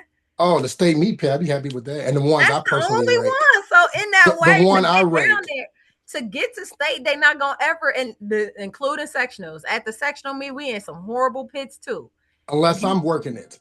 We're gonna or get you whatever, right at the but I'm South Shore saying that section. Look at if my you got Instagram. a kid has hit the standard as whether it's throws, jumps, or the run, sprints, hurdles, distance, whatever it may be, if they've hit this standard multiple times in a season, I think it's worth a consideration, right? I think that's something I think, and I've never heard that pose, but it's just like Me because it's like, either. And I'm yeah, because still in it. you're saying like, hey, well, this gotta have this at a meet, and they gotta have these type of things, and all the sectional meets don't have that either. That's So, true. if we're talking about it, then and we flip the field at sectionals and states and state all the time. So, like, we're not talking about win, not really. So, if we're not really talking about win, we can't really be talking about pits, low or otherwise. But I just think that there needs to be to some of the things I've heard in other spaces, like conversation about what is the goal of the state meet. And if the goal of the state meet is to get athletes there, the goal of the state meet is to see the best competition. Should we consider going back to a two-class system? I don't know that I agree with that. I think that I don't know that I agree. I mean possibly. Maybe 1A needs to be combined with 2A. But 2A, yeah, nah, 1A, like if you got 300 kids and you got 700 kids, y'all the same to me. But if you got 300 kids and I got 2,000 kids, we're not the same. We're not. I mean, I think the ultimate X factor will always be the coach because as people saying, I've always said, is uh I need to get everybody to state for what? Like you bringing 30 kids for what? And I've seen a team of one person, Shamir Little, walk away with a team state runner up. So you Yeah. need to bring 90. You got 15,000 kids in your school, and a school of 200 with one girl get a trophy.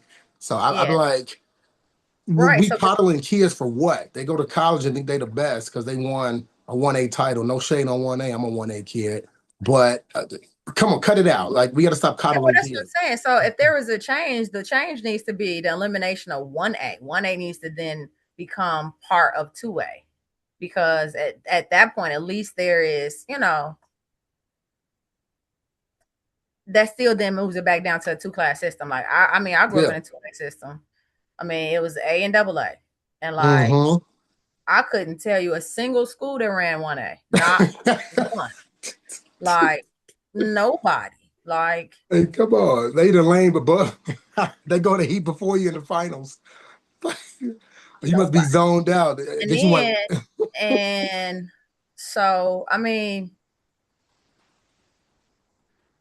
but here's the part though, like in the way that we talk about kids, trackflation. Now, what I haven't heard anybody talk about is trackflation. I feel Hmm. like we've been on this for a while. I could talk too. I ain't Runnels, but I could talk, as we can see. Oh, we Um, closer to the end than we are to the beginning. You ain't got to worry about that. all right, all right. We might not see you again until Charleston 2027, so get it out. That's fine. Y'all gonna see us. Y'all gonna see us. We it's just too trackflation is crazy. The three What? class system allows for more athletes to get success. I do think that like track and field, like I said, like I'm on the fence. I'll put it like that. I'm on the fence. It's unfortunate because the way I'm on the fence, it kind of still excludes like the smallest of the schools. But Hmm. um, a 2A athlete because we've had some good 2A performances in the sprints. I'm sorry if I'm biased. I only know sprints and jumps. Oh yeah. And hurdles. I don't know. I can't tell you nothing about none of them people and other stuff. But we've had some good performances on the 2A level, and the cutoff to make the finals at state, some years it is treacherous. Sick. Like, it is treacherous. Like, there was a year, I'll give you an example. So in 2023, we made the finals, and I remember you came up to me in the 4x2. We made the finals at state. He was like, "Oh, that was risky." And I was like, "What are you talking about?" He was like, "We were at like 141, which was historically going to get you to the finals, right?" But you were like, "That's risky." And I was like, "Boy, shut up." And we did just fine. All right. So I think we finished where we had came in at, which is what I had expected, right? The following year, 141 was like 14th. I was like, God damn, it was like, what did you think with that? Like, it was like you were 1 year ahead of where I was at the time, is how I look at it. It was like, what were you thinking? I was like, I'm thinking I'm fine, is what I was thinking. And then that same time, the following year, nope. Not making it. So then you take something like the 4x4 in 2025. I'm gonna just give you this quick little math because I don't think people know. In 2025 at the girls' state meet, the 8th place time ran 3:53. So we also ran 3:53. We got 5th.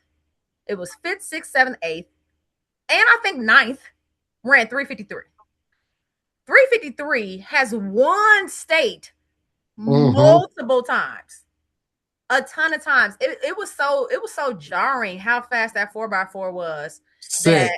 That I went and did I went back to the Morgan Park research. So I didn't even have to go that far back. We had been making the finals with like 3:57. We was making the finals. So like when HF didn't make the finals and they had ran 3:55. They didn't make the finals that year in 2025, right? And it was just like, dang. And we ran out of our skin to make the finals, which was, again, I talked to Wallace. We have a friendly rivalry. And it was kind of like, he had told his girls, he said, no, Kenwood, because they had beat us at the sectional meet. And he was like, yeah, no, because they had whooped our butt the sectional meet, matter of fact. And he was like, nah, they could.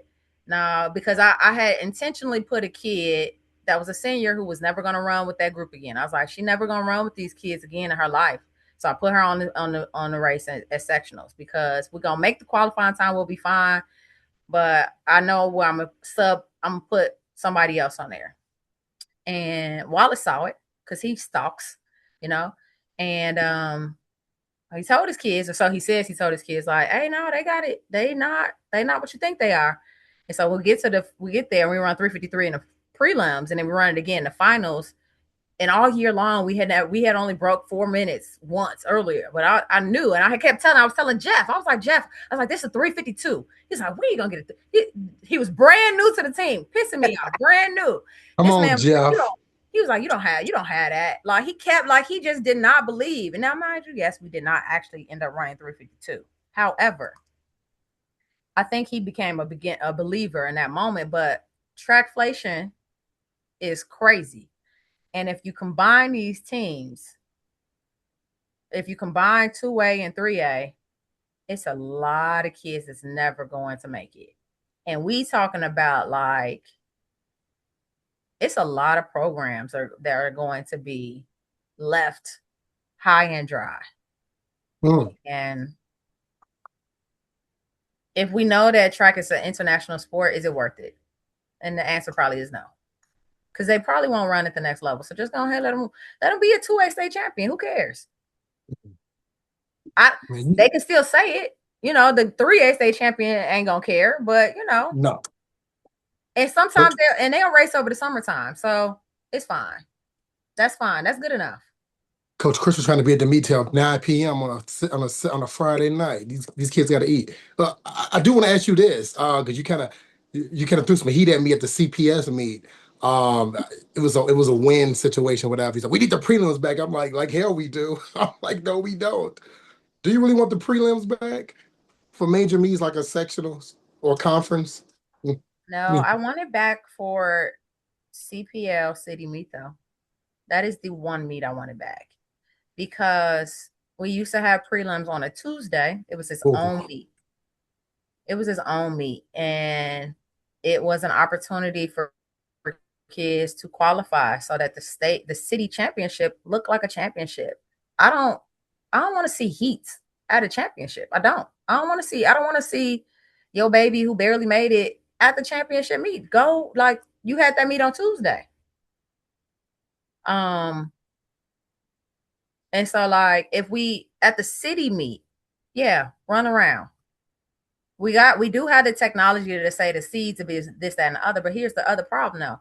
So I'll go back to 2023. In 2023, we finished second at City. That's nobody's fault. That's our fault. We dropped the ball in places. But one of those things was Angelina before she transferred from Westinghouse to Whitney Young, ran exceptionally fast in the previous heat. She did not run against Shepard, Thomas, Mariah Robinson. She didn't run. She did not have to. She didn't hit the smoke with them. So she ran well as a sophomore, uncontested in the slower heat. So like we all know that pressure bust pipes. Like Asia won, but Mariah Robinson was on her tail. On her tail, so much so that we thought she had won. She thought she won. Like the girl, I like that. I like that kid. But yeah, we but Bullock had, like knocked one of my kids down and knocked some other kids, and it's just like, what's the wind on that heat, right? What's the wind? What's the wind on that heat? What's the competition level? Because if we in here and we because they right next to me and I'm all tense and the whole field is tense and the whole field feels this pressure and somebody in another heat just gets to run just like all right, whatever comes of this comes of this. Mm-hmm. That I don't like. That Yep. I don't like. That's That's that it. COVID state meet. Yeah, that I don't like. I don't like that. I feel like the final should be a final. Yeah. One race, 8 across, 9 across, cool. But one race, not 2 or 3. Yeah. I That's feel it. if we can eliminate the option of, and again, I've only been coaching CPS for 2 years, just finished, but I've covered it media wise and watched it, whatever. That Tuesday meet was brutal. Cold, you mentioned cold and wet, that's a possibility. And then now with CPS, I don't think the rest of the state understand the issue of getting a bus to a track meet. I don't think they understand that. That Yeah. that eliminates a bus. Maybe if you could do maybe the hundreds the day of the meet, similar to the old state meet, Yeah, when they maybe get the so. 100 prelims at 9 o'clock or something to that nature. Maybe But not the here's the 200. part. So, like, similarly, sometimes things like these kids, the way life happens around us now is a little more complicated. So, like, families are traveling a lot more, like college Hmm. trips, all kind of things are happening. And so, I know for a fact, let's just take the field events. I could jump on Tuesday. I could put it out there. I could go sit down on Saturday. I ain't even got to show up on Saturday. Love it. You know what I Yes. mean? I'm just saying, like, or maybe on Tuesday the weather is glorious and on Saturday the weather is bad. So what I'm saying is it's it's already unfair. Again, you've talked about it in other programs. It's already unfair. There's literally only 3 schools that can win the city championship. It's true. I dare anybody to say I'm wrong. It's only 3 schools that are large enough to win the city championship, and those are the 3 schools that are always at the top. So I got close. I got third at Westinghouse 10 plus years ago. It had never happened again. I mean, it could if I was coaching it. Good. Yeah. Like Cooper has gotten, he can't do it because the coaches that are at the 3 schools that can't be beat are at the schools that can't be beat. So Mm. if he was like, if one of us were elsewhere, right, then maybe a small school could do it. But he can't do it as long as a good enough coach is at a big enough school. Yep. So it's only 3 schools that's gonna win city. So what do we're not even talking about? We're not talking about anything. And I proposed way back. I said, well, maybe city needs to be scored differently because you should at least score where the relays are worth more. Because if I got a team like, in Michigan, relays are worth 20 points. It might be something to that. We got a show dropping today that's somebody spoke on that subject alone. I personally don't like it, but we'll see. You have won some indoor titles too, by the way. If you start talking about team championships and we start saying, oh, well, one kid can win a state title, that's true. Like me and one teammate could have won a state title. It's true. Couple times. The Morgan Park teams aren't allowed in this new era. Y'all stay away. Let's get to some rapid fire type stuff. All right, let's get up out of here. You in Chicago, I know you getting hailed on. Give me with the rapid fire. Okay, let's go, Pierce. Let's get her. Okay, if a college called you right now to take over their program, where would it be? To take over the program? Yes. No, I don't have one. Any college, you got to pick one. No school. I have none. No, because what I want is I want to go and soak up. Like I would love to go to Georgia and soak up what they doing and bring it somewhere else. I want to soak up like how Petro's got all these field events. I want to go and just fly on the wall, because what are you doing? How are you doing this? But I don't want to go and take over any college program. I'm not that for me, even mentally, even on a hypothetical, that ship has long since sailed. To take over a college program, I wouldn't mind being on a staff, basically stealing all the secrets and taking them somewhere else. Nah, ain't no stealing. Georgia it is, folks. If not Georgia, Elmhurst College. All right. If you could take one thing from this new era, 2025, 26, back to your Morgan Park days, what would you bring back with you? One thing? Yeah, from a track and field perspective. I'm gonna take these spikes. I'm taking these spikes, man. You gonna be banned too from competing. Let me tell you something. I've seen kids like, that financially might not have had it, and they was running in those like introductory spikes, and it was like, waffles. Man, yeah, like get those out of here, and like literally got those, all of the new stuff, all the top of the line, make my foot hurt stuff when it's all done. It's causing all these injuries. But they got them and they just dropping time immediately. It's like, yeah, I'm taking them. I'm taking those spikes. Did you use the same spike for all your events? No. Okay. No. Calhoun, absolutely not. Like that man knew that he got me a triple jump spike. I had a long jump spike. I had what is probably the closest thing. He got me this Adidas spike with like a platform. If I can find, I'm gonna see if I can find a picture of my old spikes. It was meant to try to keep me from collapsing coming off the hurdle. So no. Yeah, and I didn't sprint, so no, I didn't have you all actually can see Coach Crystal on the spikes. YouTube, IHSA archive, all her state meets, 96. Yeah, I'm about to get, and then you're gonna see me get smoked by freshman Dawn Harper. We ain't worried about that. It's funny because I actually watched that last night. I ain't get smoked, but I lost. I was salty. Yeah. When you mentioned not knowing your competitors, I'm like, man, I want to see what Crystal do after this race. You tapped on the shoulder, kept it moving. You just cordial. Man, yeah, no, what's so funny is like we had raced indoor, and like I said, man, out the blocks, nasty work. I'm nasty work out the blocks. And so yeah, she was good, but like ain't nobody beat me. So that's all I knew. That was the last race we had. And I mean, I knew she was good. And if you watch the race, she catches me at like 7. And like, if you know anything about hurdling, it's really not, that's it. There's no respond after that. Cause like, and then by that point I hadn't raced anybody better than me. So that was it. I was caught and I was beat. And, the picture I sent you, you see, I got sunglasses on. We scored 118 points. That wasn't the record. I don't think that was the record. That is the record. We scored 118 points.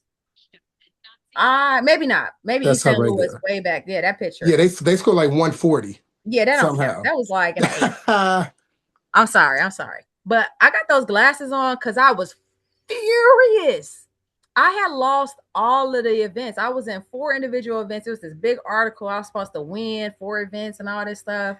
I was going in with like top long jump. You know, it was Mm-hmm. Jasmine Jackson was running from Proviso West at that time. Oh, she a beast. She was a beast. But like I knew I could take her. I had never beat her in long jump, but I knew I was ready.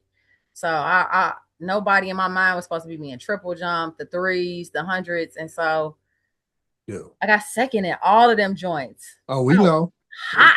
I got a question about that too. We know. Go ahead, Pierce.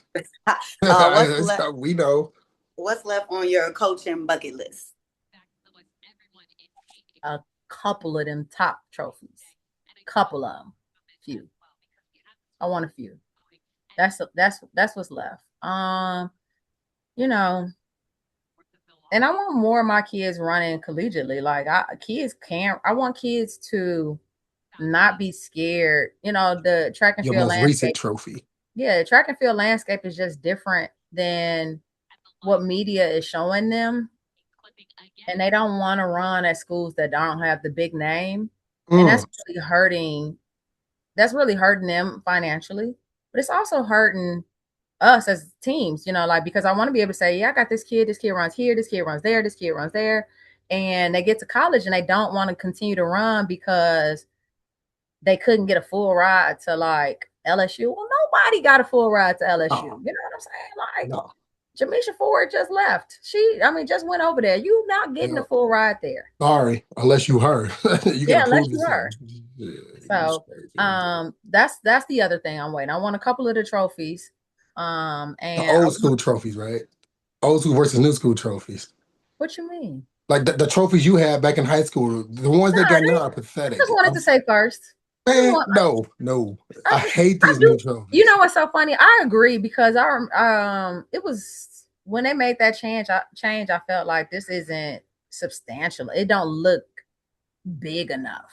It's lighter. It's too small. It's so petite compared to like that trophy say this is a state trophy. Yes, bring it back. Yeah. So that's what I want. Because I feel successful now, but I mean, every year that passes, and again, this is a conversation I have with Michael Reynolds. It's like that stuff is hard. I gain so much respect for Calhoun every year that we don't do what we were supposed to do.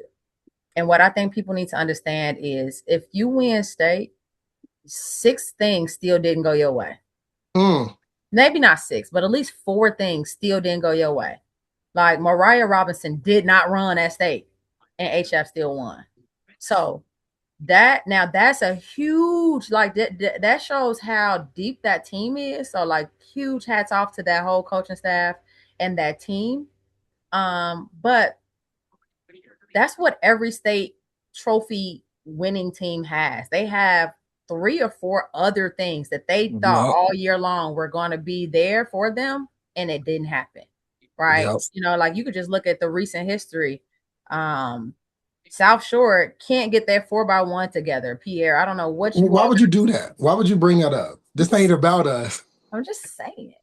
You know. So like the 4x1, like the 4x1 is supposed to win every year that y'all been in it, and y'all are just like, and we've done the same deja year. Vu. Man, CPS looked a mess. CPL looked horrible in 2025 with 4x1s. Like we were cursed.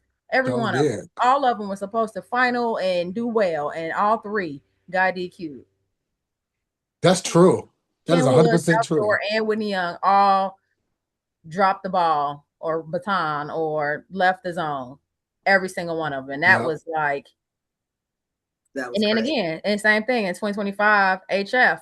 Man, we were in the heat with them in that 4x2, and we won but they still won. So like every year there's going to be something that's supposed to happen. Everything there's something that you know that we got in the bag, and you don't. You don't. So when you win any part of it, it is a huge accomplishment.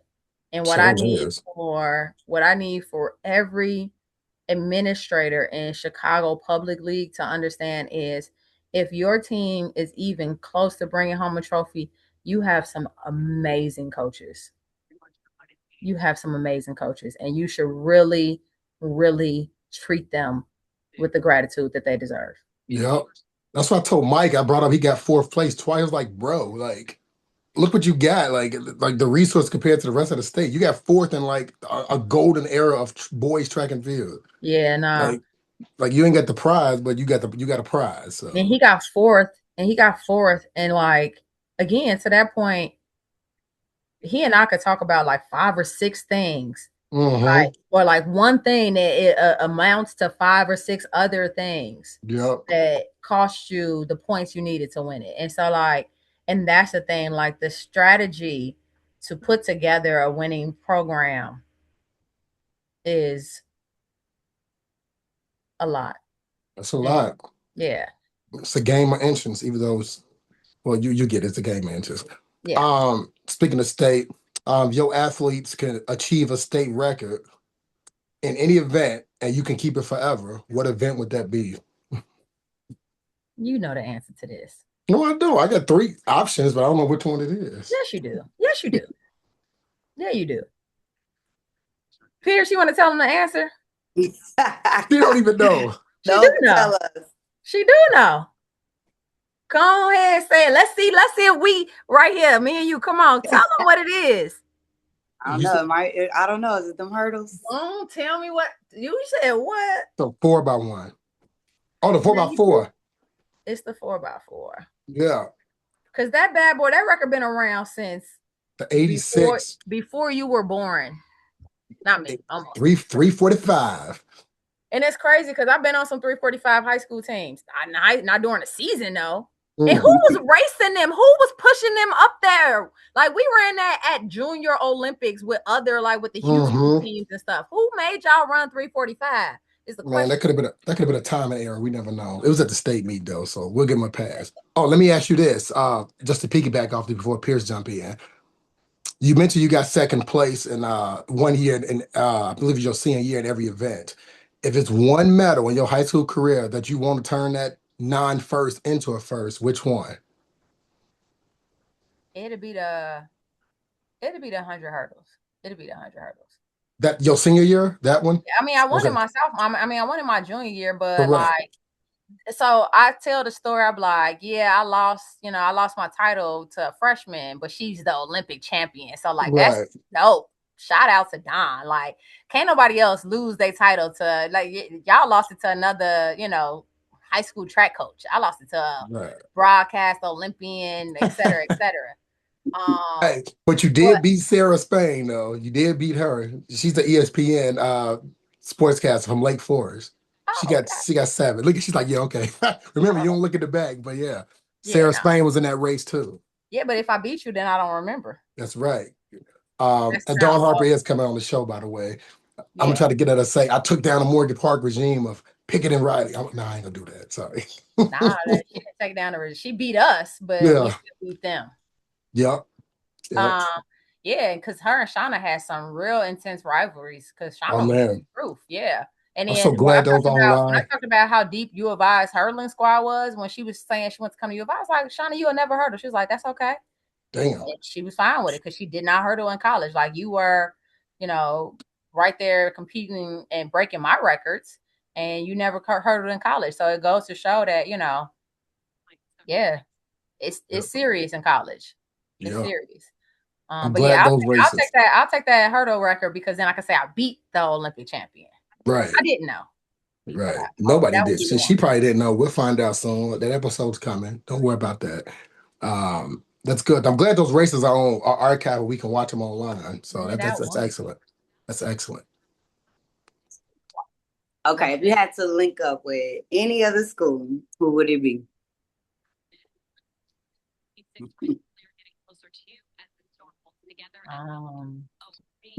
What am I hoping to accomplish? It don't matter what you look at. They told you pick a school right now to co-op with. Who you picking? Is that simple? No, because the question is why we co-op. What do we want? You want to do. Why are you making this difficult? All right. So like if I had to co-op right now, so listen. I told y'all earlier that I had a conversation with Young, right? I had the conversation with Wallace. I was like, yeah, just come on back, blah, blah, blah. Yeah, nah. Hyde Park, do it. I'm kidding. Y'all rivals. Please. What am I doing? What am I hoping to do? I'm a team Okay, up I with got it. Morgan. Here it is. I'm gonna team him up with Morgan Park. Okay, so yeah, CPS having budget cuts. It might be real co-ops coming soon, to be honest with I'm you. a team up with Morgan Park because I'm a team up with Morgan Park. You trying to get out that box track and go to that 400 meter. We know what you're doing. Yeah. We know what you're doing. We take our little mini Bronco bus over, train on a real track, and Y'all got a bus. I wish we had a bus. Shoot. Our bus is CTA, number 16, Jeffrey Jump. Stop playing with us. Um, a biopic of Crystal Lindsey. Who's playing you? What actress? Kelly Rowland. Dude, you know what?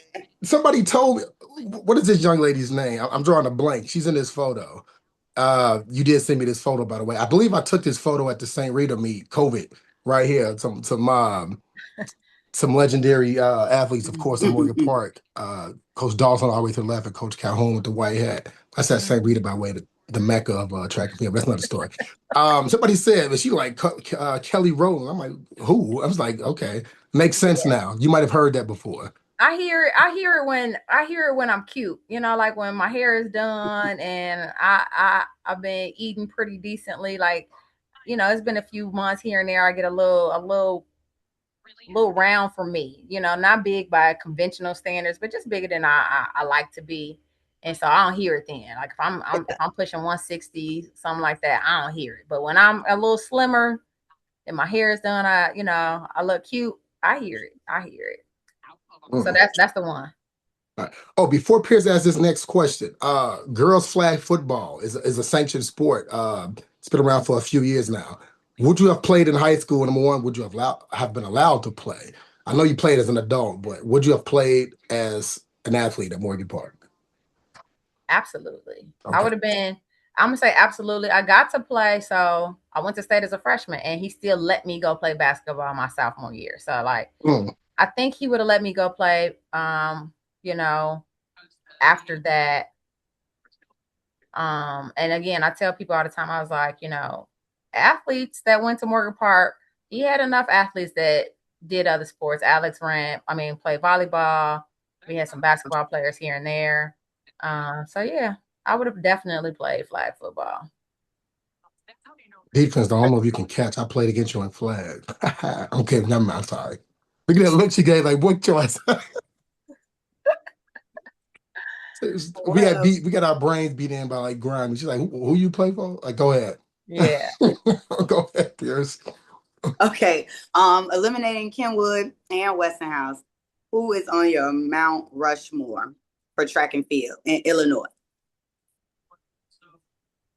Programs or athletes, like athletes you've competed against, maybe athletes you've seen on the coaching rank, something to that nature. So easy. So I'm gonna say the same things that most everybody else say. Like, I'm sorry if you all haven't noticed, I am a girls track and field coach. Like, I can hardly name a boy. Period. But it's gonna be Alexandria Anderson is like front smack in the center. She's still holding down records. Like, she lost one, but them other should have ones. said no MP. Yeah. I should have said no MP. Can't say no MP. That's it's too late now. Somebody else got to. Yeah. So you got Alex. You're gonna have Shamir Little because I remember Shamir's little mom was sitting up in the stands one day and she highlighted my name as a record her daughter was about to break, and she did it, and I loved it. I was like, all right. I didn't know I had the record, but I ain't got it now anyway. So Alex, Shamir Little, amazing talent. Dang, I had it. Wait, give me somebody else. I'm gonna say Dawn Harper, of course, because that's duh. Because again, who else is there, right? I'm probably like I am. So Dawn is gonna be the one non-CPL product. I'm probably gonna say somebody like Amani Carruthers. Because yeah, like I am a fan of like Amani Carruthers because she was really like unbeatable at a point. It was just like, she was like that. So Shamir, Imani, Alex, and Dawn. So yeah, I'm hurdle heavy. I'm a hurdler. So but their dominance, and I could probably extend it. Like it's some other people that dominate Bunch. in that same way. So Man, you naming all my future guests. You gotta stop looking at my list. Somebody leaked this information. So these are the Mount Rushmores. Like, I'm gonna get to take them off now. yeah. And then I gotta take if them off if you now. gave me a bonus, because I know it's only 4, but if you gave me a bonus, I might say something like Asia Evans, Mm. because But man, but she's a let me just say beast. this, and the reason why, like, that's kind of like with an asterisk, no shade though, because the girl is a phenomenal athlete, but why she's remembered not because of high school track and field. Like she was It's kind of true. like what she did though after high school is what it kind of is like the little bit that Calhoun was able to give her, and like the open-mindedness to try other things is what allowed for her to be the dominant athlete in the bobsled arena and shot put. Like the girl was on the 4x1 at U of I and the Yep. shot put champion. That is crazy. So that's my Mount Rushmore. And I definitely wasn't aware of Asia Evans until you mentioned that Winter Olympics. I went back looking like, hold on, this girl threw the shot and ran the 200. Like, what are we talking about? So Yeah. that's So funny. that's my So Mount this is Rushmore. good. That's it right there. But and Asia is not because of high school track and field, but just because like she deserves it, nevertheless. Mm-mm-mm. That's some heat. That's some heat. We get you out here on this finisher. And this might be the longest show. There's some goodies though. Like I said, Coach Crystal don't talk a lot. I'm really kind of disappointed it was long like this because I was talking mess No, no, no. about I'm I not was gonna talking stop mess you. about Runnels, and Mm. I'm dang near hitting on 2 You done hours. outlived Hey, them. Cut hey, some stuff up out of here. that means you don't get a lot of interviews. We got to change that, but I that guess may change next year. I don't do We the know what you interview. got coming in next Shout year. out to So Coach stop Pierce. playing. She the reason I'm here. Come on, now I got to buy her lunch. Don't say that. Don't say Yeah, that you gotta publicly. buy her lunch because And this is get the why she's a coke good right coach. This is too. why she's a good assistant coach. She's like, look, you got to do these interviews. People don't know who you are. People think one thing about you, and it's just not true. And these kids is real social media heavy. So like, shout out to Oh, man. my friend and my coach Pierce. Love you. Okay, Pierce. Okay, Pierce. You So, got to stop putting her in timeout. That'll make sense in a few seconds. All right, we'll get you out of here on this. all As it's right. hailing and rainstorming in Chicago, hopefully our car windows aren't smashed by a hail rock or something. But um, obviously you've had some success on the coaching scene. There's your Kenwood Broncos indoor title team, 2022 at Gately, aka the Mecca. Um, but at some point, and I'm not trying to push you into retirement or anything to that age. You probably got 30 years left in this coaching game. But there's Pierce you put in timeout, but you giving her shouts out. You ask another question for sure Kenwood team. But what would success have looked like in the eyes of you once you decide that this coaching game is over with? For Crystal Lindsey, what would success have looked like? Um, it looks like what it currently looks like is what I hope it looks like moving forward.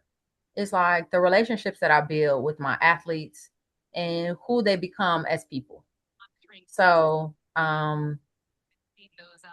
my athletes are why I do it, right? Like I like to win too. I do like to win. I want to win. I want to win. I love to win. But the relationships that you're able to form with these young women is so important because as a society, I feel like we lie to kids all the time. We lie, we sugarcoat things, we keep things from them. And then they don't have people like trusted people to talk to about like what is truest to what they're experiencing. And so I want what success looks like currently is athletes that are able to leave our program, whether they run track in college or not, and be healthy adults that are, capable of making hard decisions, capable of working hard and persevering through the obstacles of life. And then ultimately just succeeding in adulthood, because like adulting is hard, right? So that's what success looks like currently, and I want to add more championships on top of that. That will be the ultimate, like, so if nothing changed, right? If nothing changed, I'm still very satisfied with the relationships that I've built, the athletes that I have produced, and the people that they are. And yeah, I want all of that and some more winning. And that's success. You on mute. I ain't hear nothing you just said, Pierre. You on mute. I said, there you have it, guys. Coach Crystal Lindsey, Between the Lanes. Oh, thank you much. Thank you for having me. Thank you, Pierce, for joining us. No problem. And thank you for all that you do. You too, Pierre.